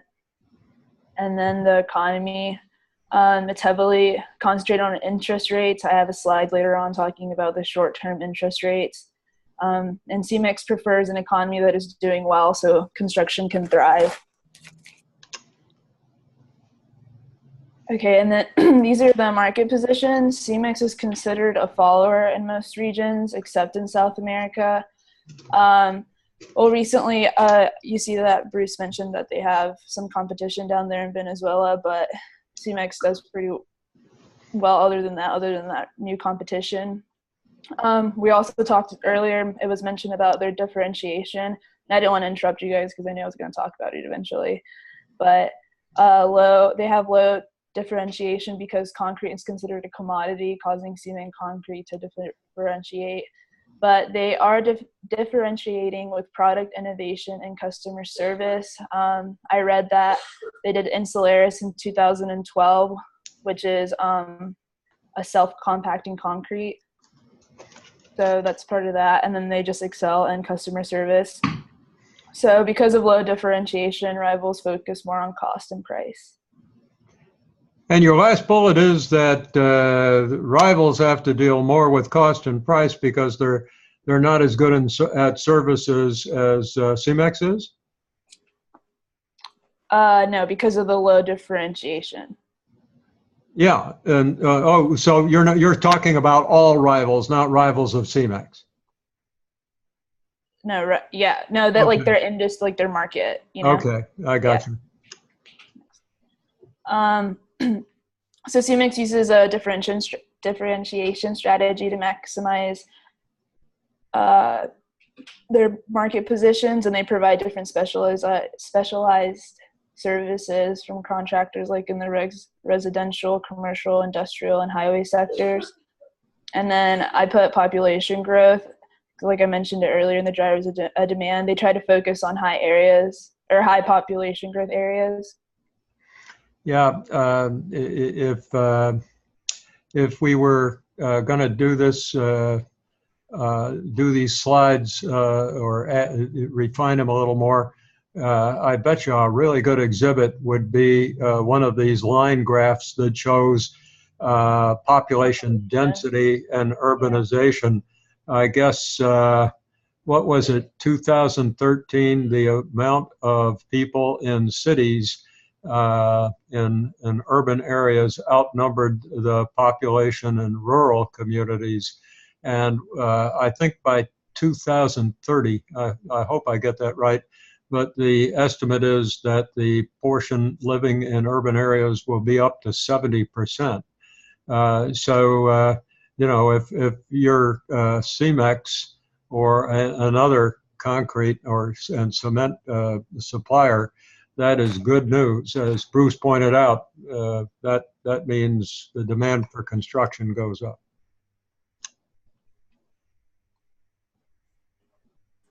Okay. This isn't my slide. Oh, let's see. Did I go too fast? No, that's the next. No, like it jumps around because I did like parts of it, but Okay. I didn't do the implementation. Who did implementation? That would be me. Okay. So basically, as we've all talked about, and you know, everybody has articulated, they've grown by merger and acquisition. They actually implemented the post-merger integration process or method called PMI, and basically it involved, you know, adapting the new company to their new companies that they acquired to the CEMEX standards and culture. The process usually took anywhere from 6 to 12 months. The managers would return home 1 week out of every 6 weeks. And the managers actually attended like a cultural awareness and team building workshops to take the knowledge that they've learned back. So there was a reciprocal transfer of knowledge between the new acquired companies and from their global headquarters, which is the standard global model. Next slide. So it happened basically at 3 levels. You know, when they went in and acquired a new plant, they made immediate improvements at the plant level based on past knowledge and lessons learned. They did a lot of sharing and replication of the management principles to drive consistencies. And then they did the harmonization of cultural beliefs. And of course, they ran into problems, as I had mentioned before, in Egypt and Indonesia, where some of the cultural beliefs did not actually mirror or adapt well to the Western beliefs. Executive management viewed the PMI process to be a vehicle for continuous improvements. Hence the FedEx, you know, visit, ways that they could drive, you know, economies of scale. And as Bruce pointed out, you know, it's more of a GLOCAL, so they drove more, those improvements at a local level. And then CEMEX consolidated, all of their administrative functions and support to support all of their businesses in the 6 countries, primarily in South America out of Venezuela. And so it's the question that you had asked us to provide on the outline. They are a global model, but as again Bruce highlighted, they're GLOCAL and they're cohesive. They implement an integrated worldwide strategy through their PMI process so that they can operate more like a system. And again, like everybody's talked about, drive efficiencies. And then they're able to do this as their products, of course, are consistent with centralized business functions and manufacturing standardization. Mm-hmm. I think it's important to point something out here, and that is that, CEMEX has a global model. When Bruce was talking, he was talking about GLOCAL, and it's a GLOCAL industry. What's kind of unique about CEMEX is that with all these sharp, advanced management principles they have, including post-merger integration, but also all those IT systems and just a whole host of things, they have turned it into exactly what Kim has here, a system.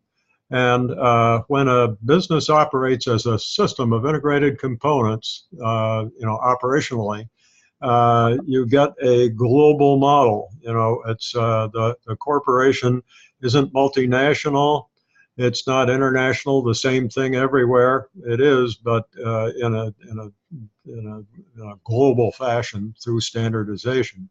But what makes it global, what makes CEMEX's business model and its strategy global, is this systematization, tying all of these multiple elements that have been described here, whether they're aggregates and quarries or cement manufacturing operations, to tie all these systems together, all these elements together into a system. That's what gives CEMEX's strategy the global character. And so it's a GLOCAL industry, and CEMEX's management has figured out how to use a global strategy in a GLOCAL industry.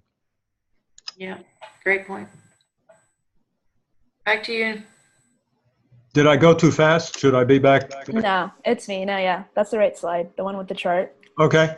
Okay, so these are the short-term interest rates I was talking about. So short-term interest rates are interest rates at the maturity of less than 1 year, and they're often called money market rates. And right now the interest rates, as you can see in the chart, are pretty low in most of these countries where CEMEX competes in the market, other than their own country, Mexico and Venezuela.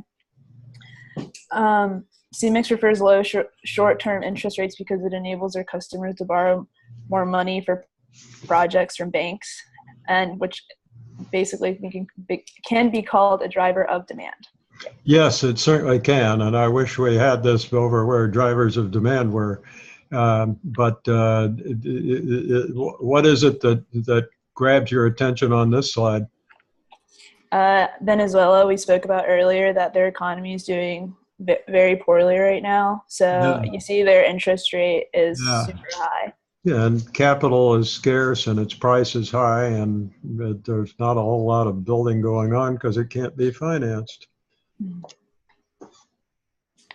So then I have the strengths and weaknesses for functional capabilities.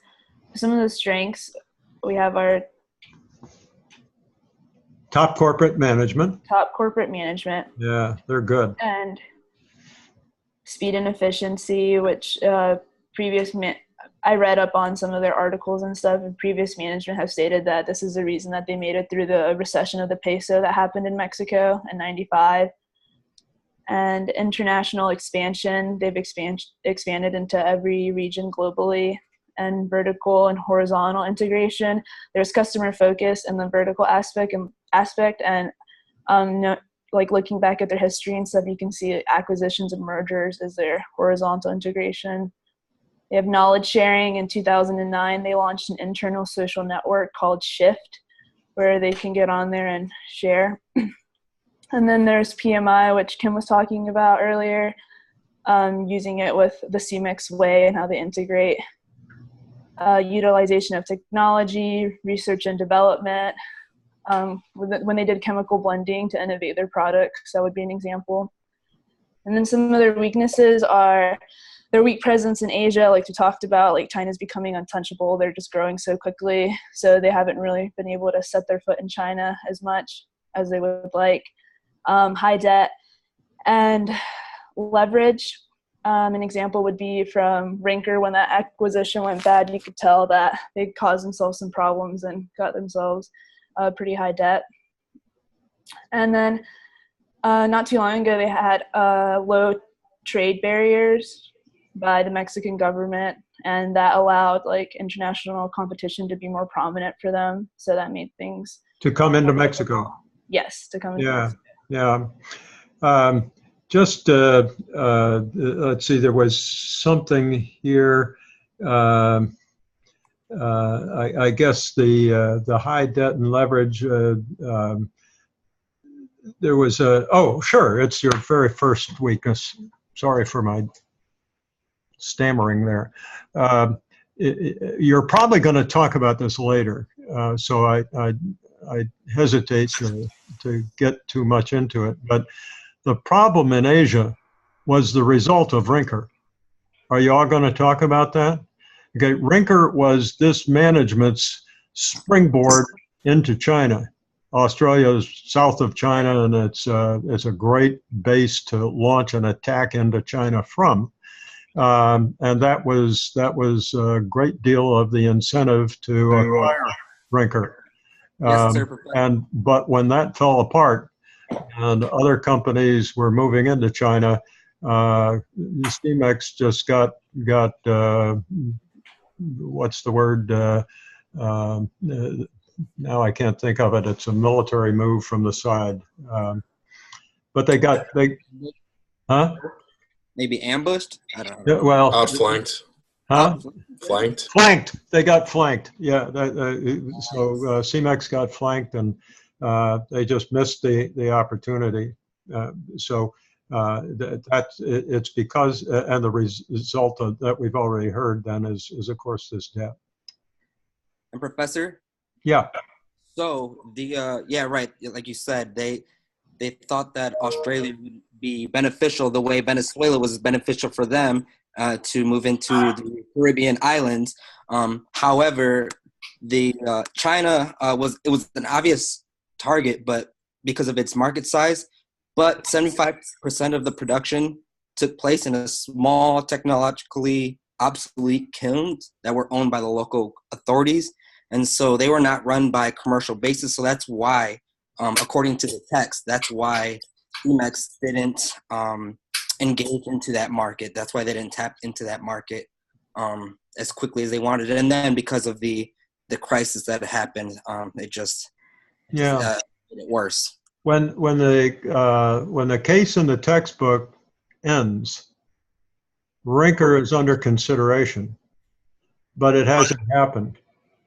And later on, it came to be known that Australia would have been the jumping off point to engage in China.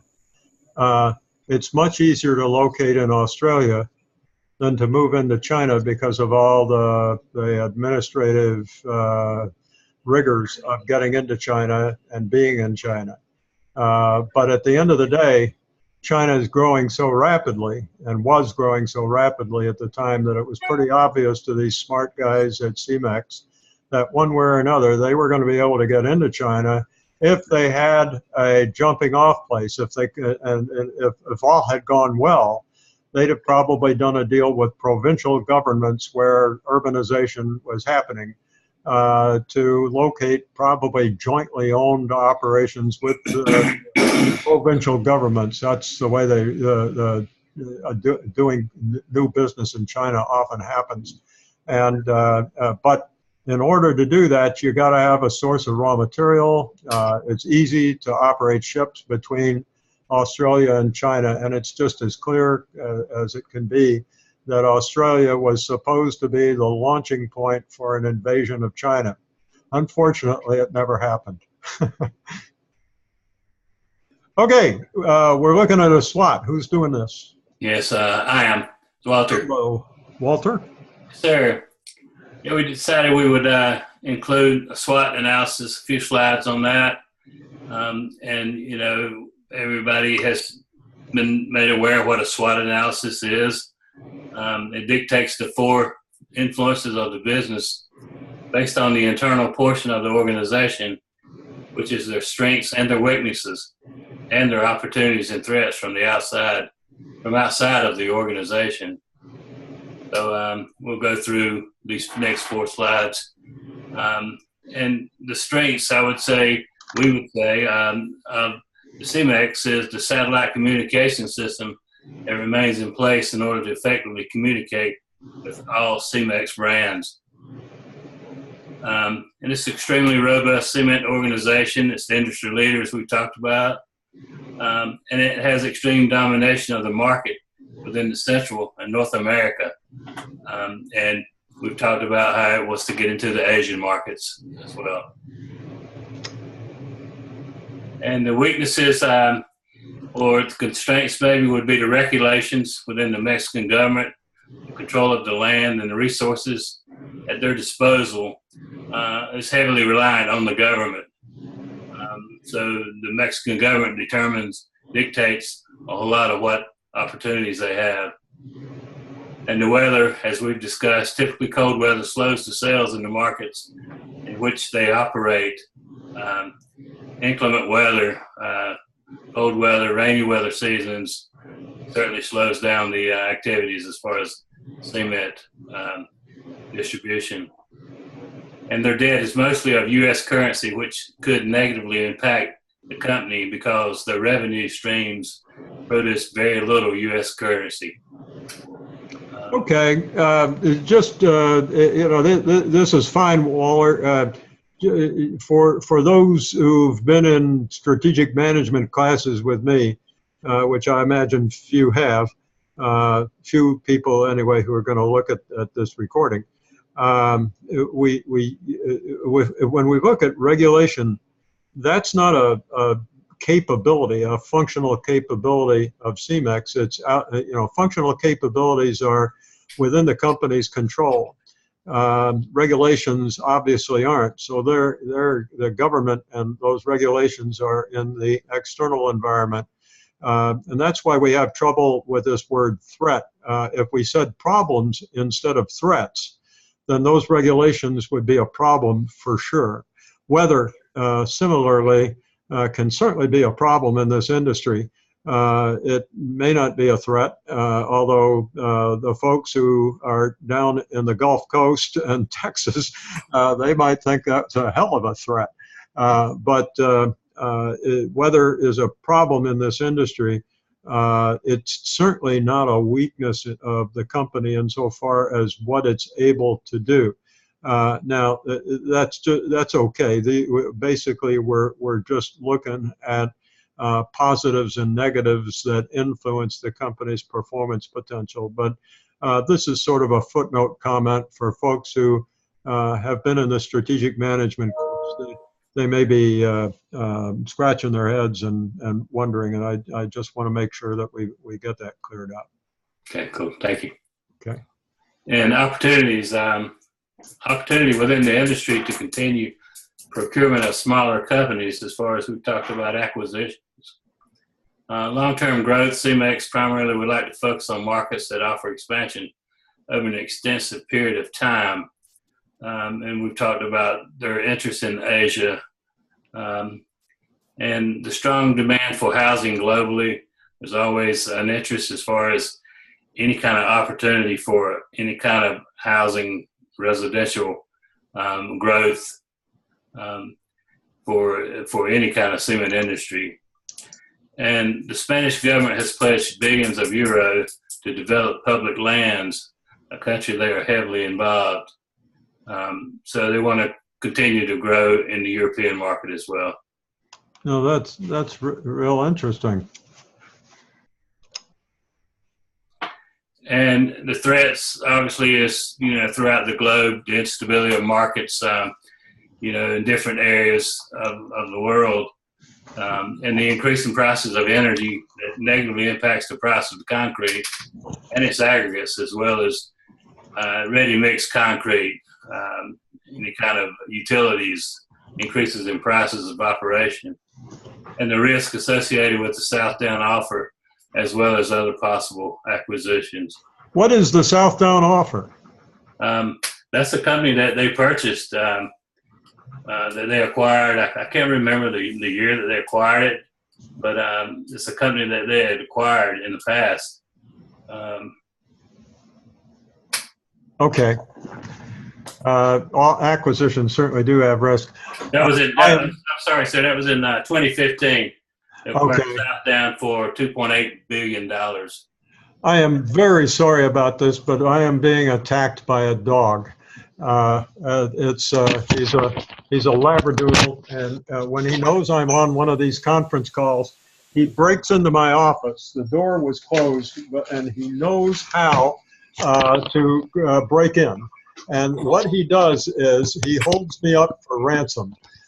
He will turn around and leave if I pay him. So, and he knows what drawer I keep these in.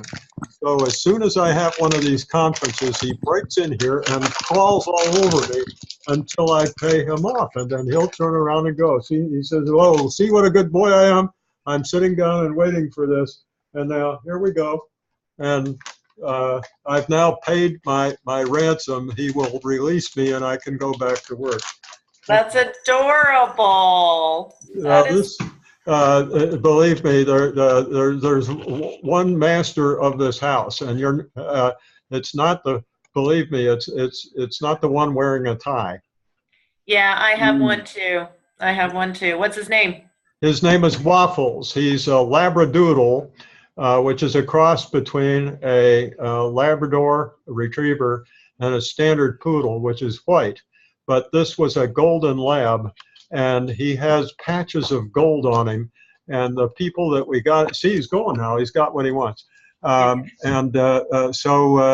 these patches of gold look like waffles. And so the people that we got him from, the little kids did, they said, "Mom, those are waffles." They must get waffles for breakfast a lot. And so this dog's name is Waffles. I'm sorry. Please pardon me for the interruption. And God, somebody's going to watch this recording and think I've lost my marbles or something. That's Waffles. I'm sorry. Please pardon me for interrupting. Okay, and again, the risks associated with the South Down offer, as well as other possible acquisitions. And I have a footnote here that acquired South Down for approximately $2.8 billion in 2015, sir. So is your point that when they make a big acquisition, there's a financial risk that comes with that, the same way there was a risk when they acquired Rinker? Yes, sir. As far as capital, yes, sir. Yeah, if it doesn't turn out, they've sunk that money into a venture, and if it comes a cropper, there goes their capital. Am I kind of on the right track with what you're thinking? Yes, sir. Next slide, please. All right. And then we've talked about Porter here just recently. Bruce went over that for a little bit, and we included some more slides. Competitive forces use Porter 5 forces to analyze. And just a few items here. Rivalry among existing firms. CEMEX is challenged with high level of rivalry within the industry. And although the firms in the industry are not one-to-one competing with each other, there's still rivalry, even though they're one of the 3 leading ones globally. And then the threat of new entrants we've talked about, that's always one that Porter focuses on. And, the industry has a large number of competitors and government regulations, rules of law. Huge amounts of money for advertisements, research, and development are the most threats for a new entrant. But there's still a threat of new entrants in the industry. And the threat of substitutes, which are patents to cement formula on capital projects, they are no other substitutes threat to this product. In other words, the patents cement formula on capital projects, that they have no other substitutes, that they can threat to this project. So I guess new cement formulas, if anybody could come up with one. I have one that I was going to mention that we didn't include in the slides, and I'm going to include it later on in my document. It's a fast curing cement compound, and in the industry, it's basically known as the best kept secret in concrete. And that's a company called GIL Industries out of Lancaster, South Carolina. I don't know if you've ever heard of that, but that's really a fast bonding agent that they put in concrete. I've seen it used before, and you're talking about scheduling and trucks and having manpower ready. You better have it ready when you schedule that. And they do that a lot during shutdown outages and even new construction, because that bonding agent, it actually cures that concrete extremely fast. I mean, like after 4 hours, it's ready for vehicular traffic. Wow, that's fast. And I've seen them put down new floors in the industry, and the trucks and the manpower, it better be ready when you schedule that. And I've seen a ton of Georgia buggies, which is what they call the motorized wheelbarrows, if you will, just lined up. It's amazing to see that work. And then they've got the vibratory equipment there to make sure that it mixes up good and everything's evenly distributed. That's something that I haven't seen, in any of these slides, but it's amazing because that's out of Lancaster, South Carolina, and there's just only a few distribution centers in the U.S. and only one I see in South Carolina. Mm-hmm. I mean, in South America. So I'm surprised that didn't reach out and get some action over in Asia and different countries as well. Well, we'll have to talk about that between you and me sometime, Waller. One of the issues with that fast drying cement is it's very difficult to finish. So as a result, the applications for it are limited, but when you can use it, it's great stuff. Okay. All right. Next slide. And then 4 is the bargaining power of customers. The bargaining power is very high in the cement industry, and customers are very aware of cement productions, and they know what they want. And it's pretty standard product.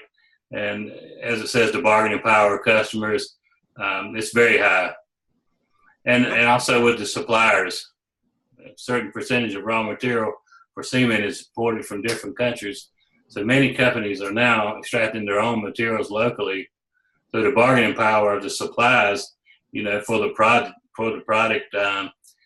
it's low as there is a large number of suppliers available in the market. Okay. And this slide here, I think, is the one that we had talked about earlier. Yeah.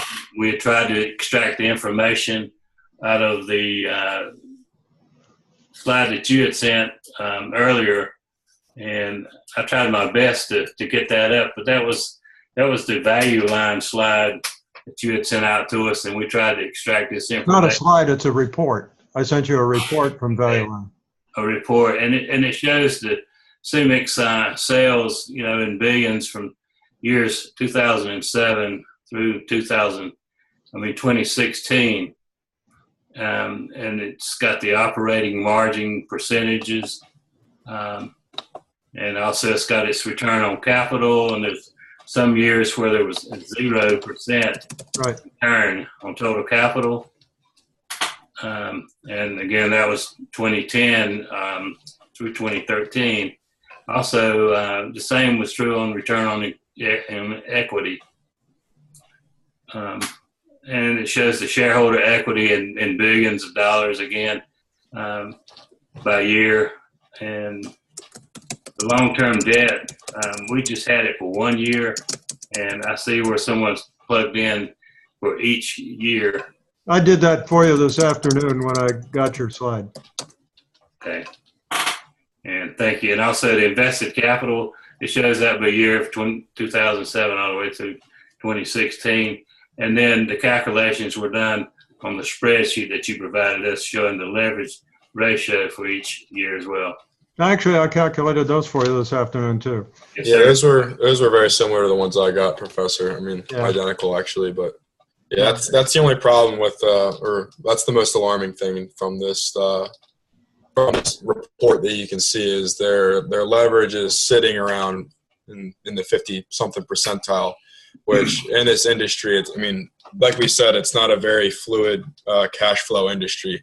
There's That's a lot right. of there's a lot of payment plans and a lot of accounts receivable that sits there for a while Right. that they don't Well, see on the sheet right away. Because of the nature of the industry and the difficult times it's been in, the reliability of the cash flow isn't all that great either. So if you've got 60%, that could be problematic. I mean, that was the reason why they had to let go of that Rinker trade was they had to divert some of their investments in order to basically save them from defaulting on all other types of payments that they had to give back. So right now it's still incredibly high.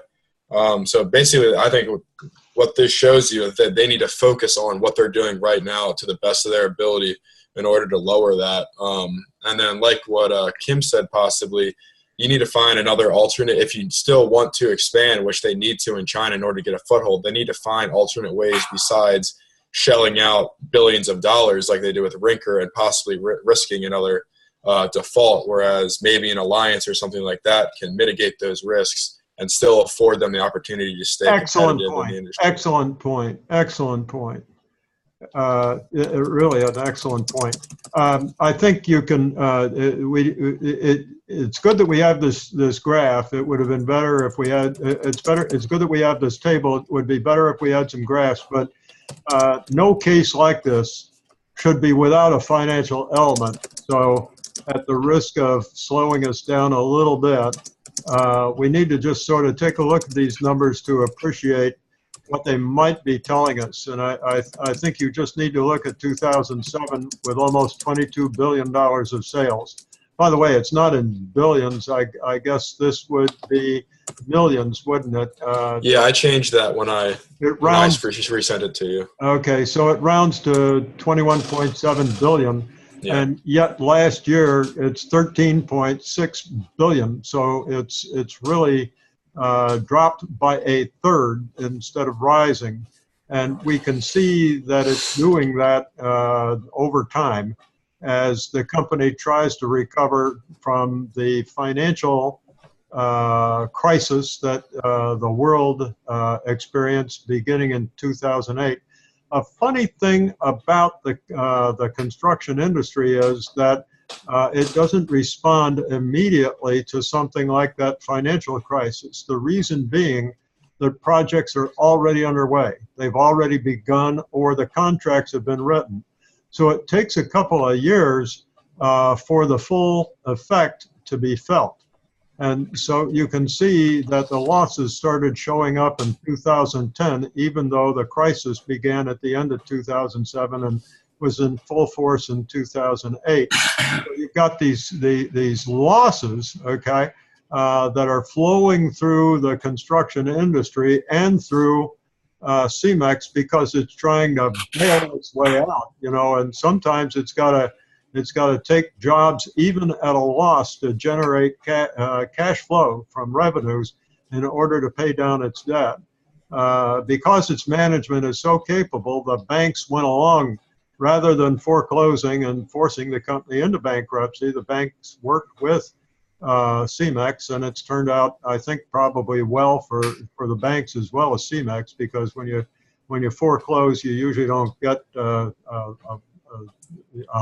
recover nearly as much of the assets. You don't get it all back. You have to take a loss.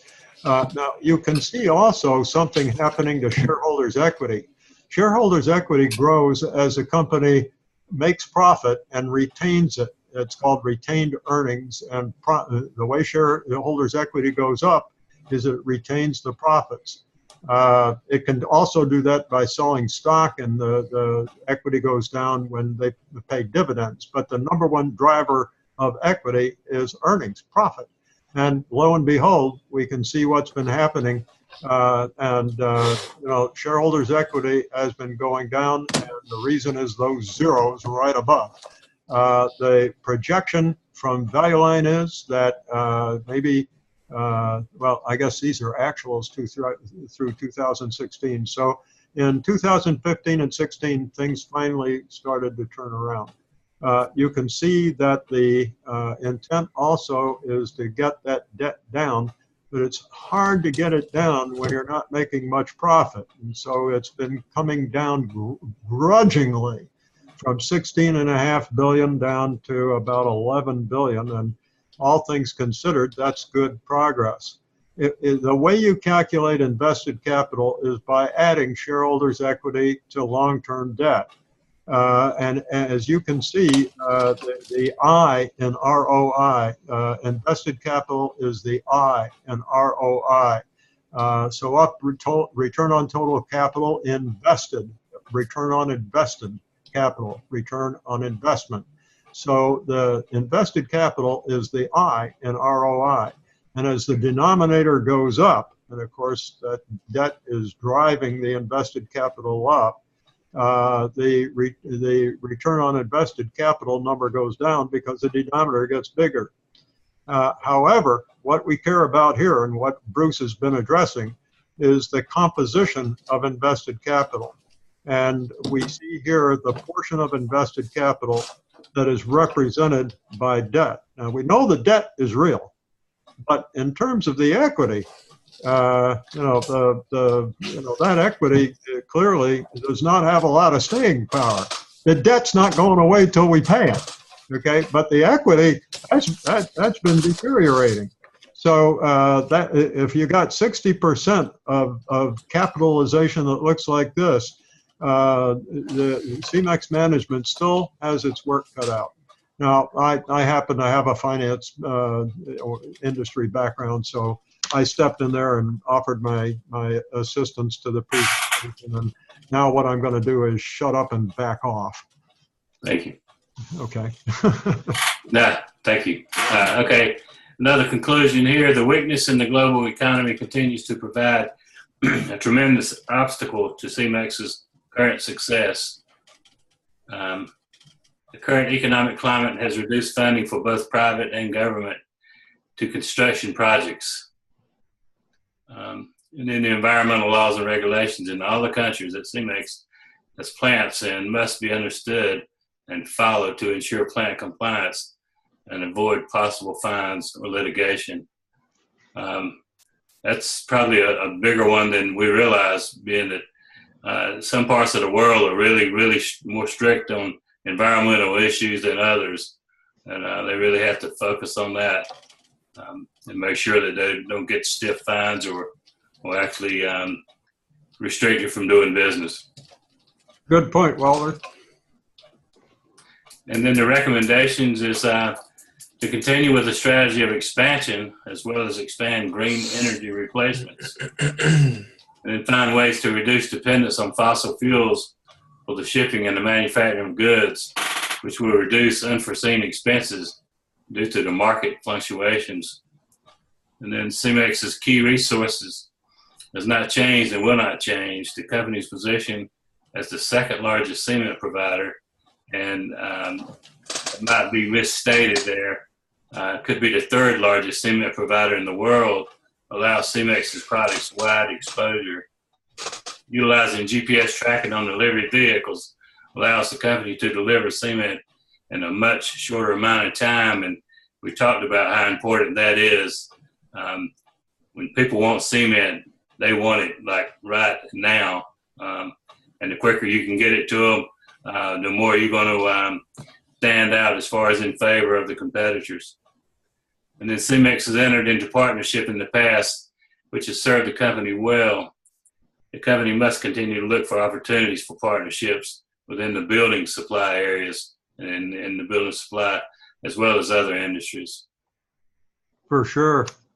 Oh, that's it. Okay. Great. Let me, let's see, bring us all back together again, I hope. Here we are.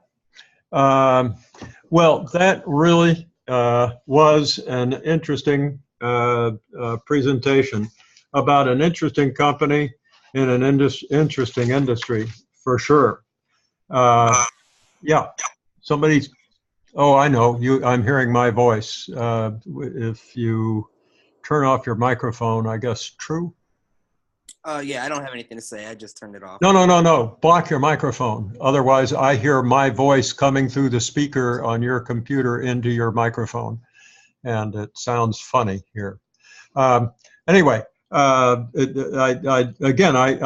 want to compliment you. I think you guys have a lot of really good stuff here, and this was done in a very limited amount of time, which made everybody uncomfortable. I think we've got just some tremendous insight into the cement and concrete industry as well as the construction industry. And one of the most important parts of it that not a lot of people take a lot of time to think about except those who are in it. So good for you. Congratulations. Um, Regarding the question, the strategic issue question, I've got to confess to you that I'm ambivalent. I don't have a specific question in mind. I've got two issues in mind, and after this is over, I'm going to decide which one it is, and I'll post it on the Moodle shell like I have the others. But what I can do, and maybe it'll even help to sort of sum up, I'll just try to share with you my thoughts on these two issues. So although you won't know exactly what the question is until I make my mind up. And by the way, after I tell you what these two are, I'm willing to accept suggestions and votes or whatever you want to call it. But I imagine I know the one that you will prefer. The first one is kind of complicated, and that's why I'm hesitating. But there's something that flows from the fact that this is a GLOCAL industry, and how a company attempts to achieve competitive advantage in a GLOCAL industry where you've got globalization and localization all mixed up and active at the same time. What does a company do to respond to that in a commodity industry like this? And one way you get competitive advantage, of course, is differentiation. And you can't, otherwise, as one of the slides pointed out, you're in a cost and pricing environment, and nobody likes to compete just on cost and price, because that means you've just got to run bare bones. Life isn't all that much fun. You've just got to skimp on everything. In fact, what Zambrano and his colleagues figured out is that there is a way to differentiate here. The PMI program is really an important one, but there are other problems and opportunities when you're seeking competitive advantage in a global industry. The part, in fact, of parts, I should say, of this industry, of this presentation got into that. How do you control such a complex, widespread system like the CEMEX system? So we have Center for Global Control, and we have, through the CEMEX way, local leveraging, where through PMI, every time a company is acquired, there's a possibility to pick up a new method, a new technique to make and distribute cement and concrete. And Bruce's slide that showed that thing from Porter's article, for the back of Porter's article, the diagram that showed coordination and configuration. The configuration is very complex, and so the coordination has to be very, very complex. And so that article really helps to explain just how important that coordination is. And of course, CEMEX has proven year after year that it's got this real advanced information technology to accomplish that with. There are probably some other aspects of this this strategic issue, and again, I need to try to figure out if I write the question about this. You know, this configuration brings into question the value chain. Where do you centrally control? Where do you locally leverage? And that value chain article diagram that Bruce ginned up there that went 2 lines, that's probably worth looking at. And another maybe final issue is simply the fact that there are these clusters in the industry where you've got to draw on more resources besides yourself and your company's own resources. You've got to draw on the engineers, you've got to draw on the transportation system, government agencies, and so forth. So a very simple question, you know, that I started with is, how does a company find competitive advantage in a GLOCAL industry? And a GLOCAL industry is a very simple proposition, right? It's globalized, but it's got to do business in a localization fashion. Very simple concept. But when you ask the question, how do you get competitive advantage in what seems to be a very simple industry, suddenly it's not so simple anymore. It's very complicated. Now, the good part for you, if I ask that question, is you can go almost anywhere with this question, can't you? There are so many different ways to answer it. You know, no matter what you start with, you're right. The answer is, what do you end up with? You know, what are your conclusions? How do you tie it all together? That may be somewhat of a challenge. So that's issue number 1, and it's deceptively simple until you start to talk about it. Then it's not so simple anymore. I think the second issue, if I can find it in my notes here.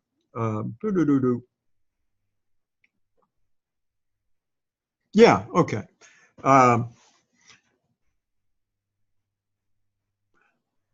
What is CEMEX's best, or what are CEMEX's best geographic targets for expansion in the future, and how should CEMEX go about exploiting them?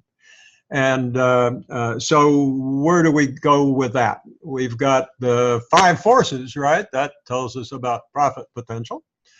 We've got the diamond. That tells us where economies support the concrete industry, right?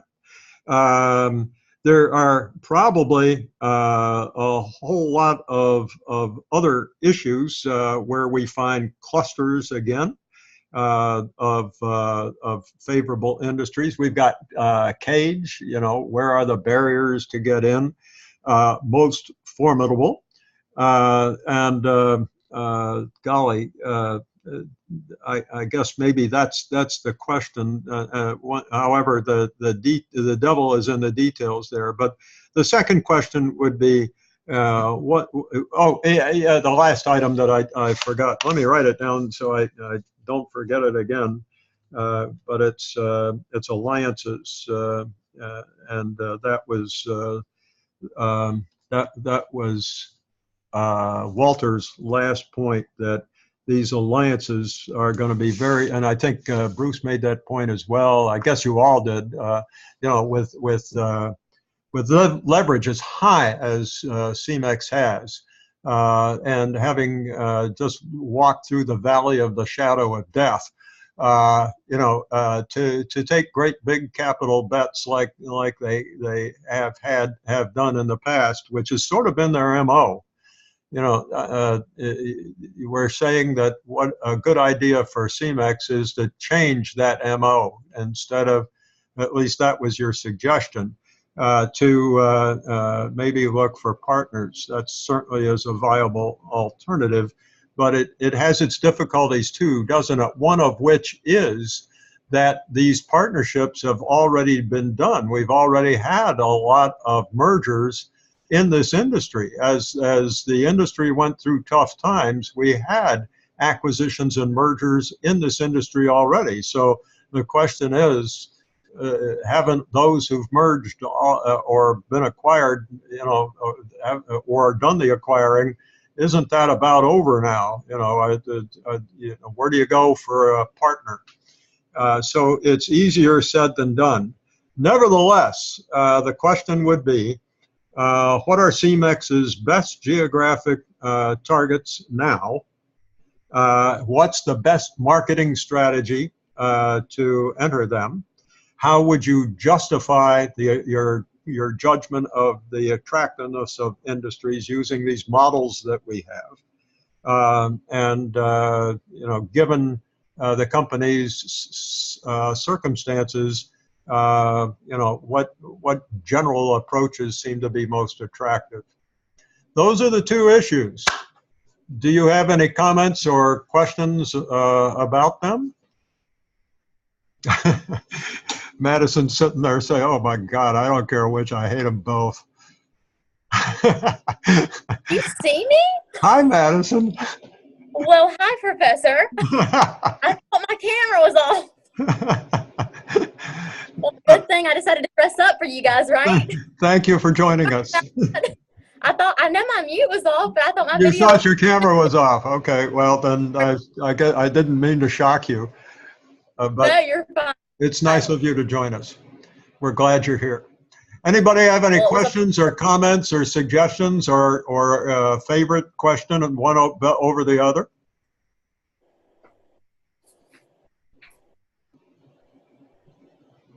You're just in such a state of shock you can't answer. Okay, tell you what I'm going to do. Let me turn off the recorder now, because I think we've pretty well covered everything, and I've summarized the two possible questions for people who look at the recording. So we'll turn this off now, just a minute, and I'll do it.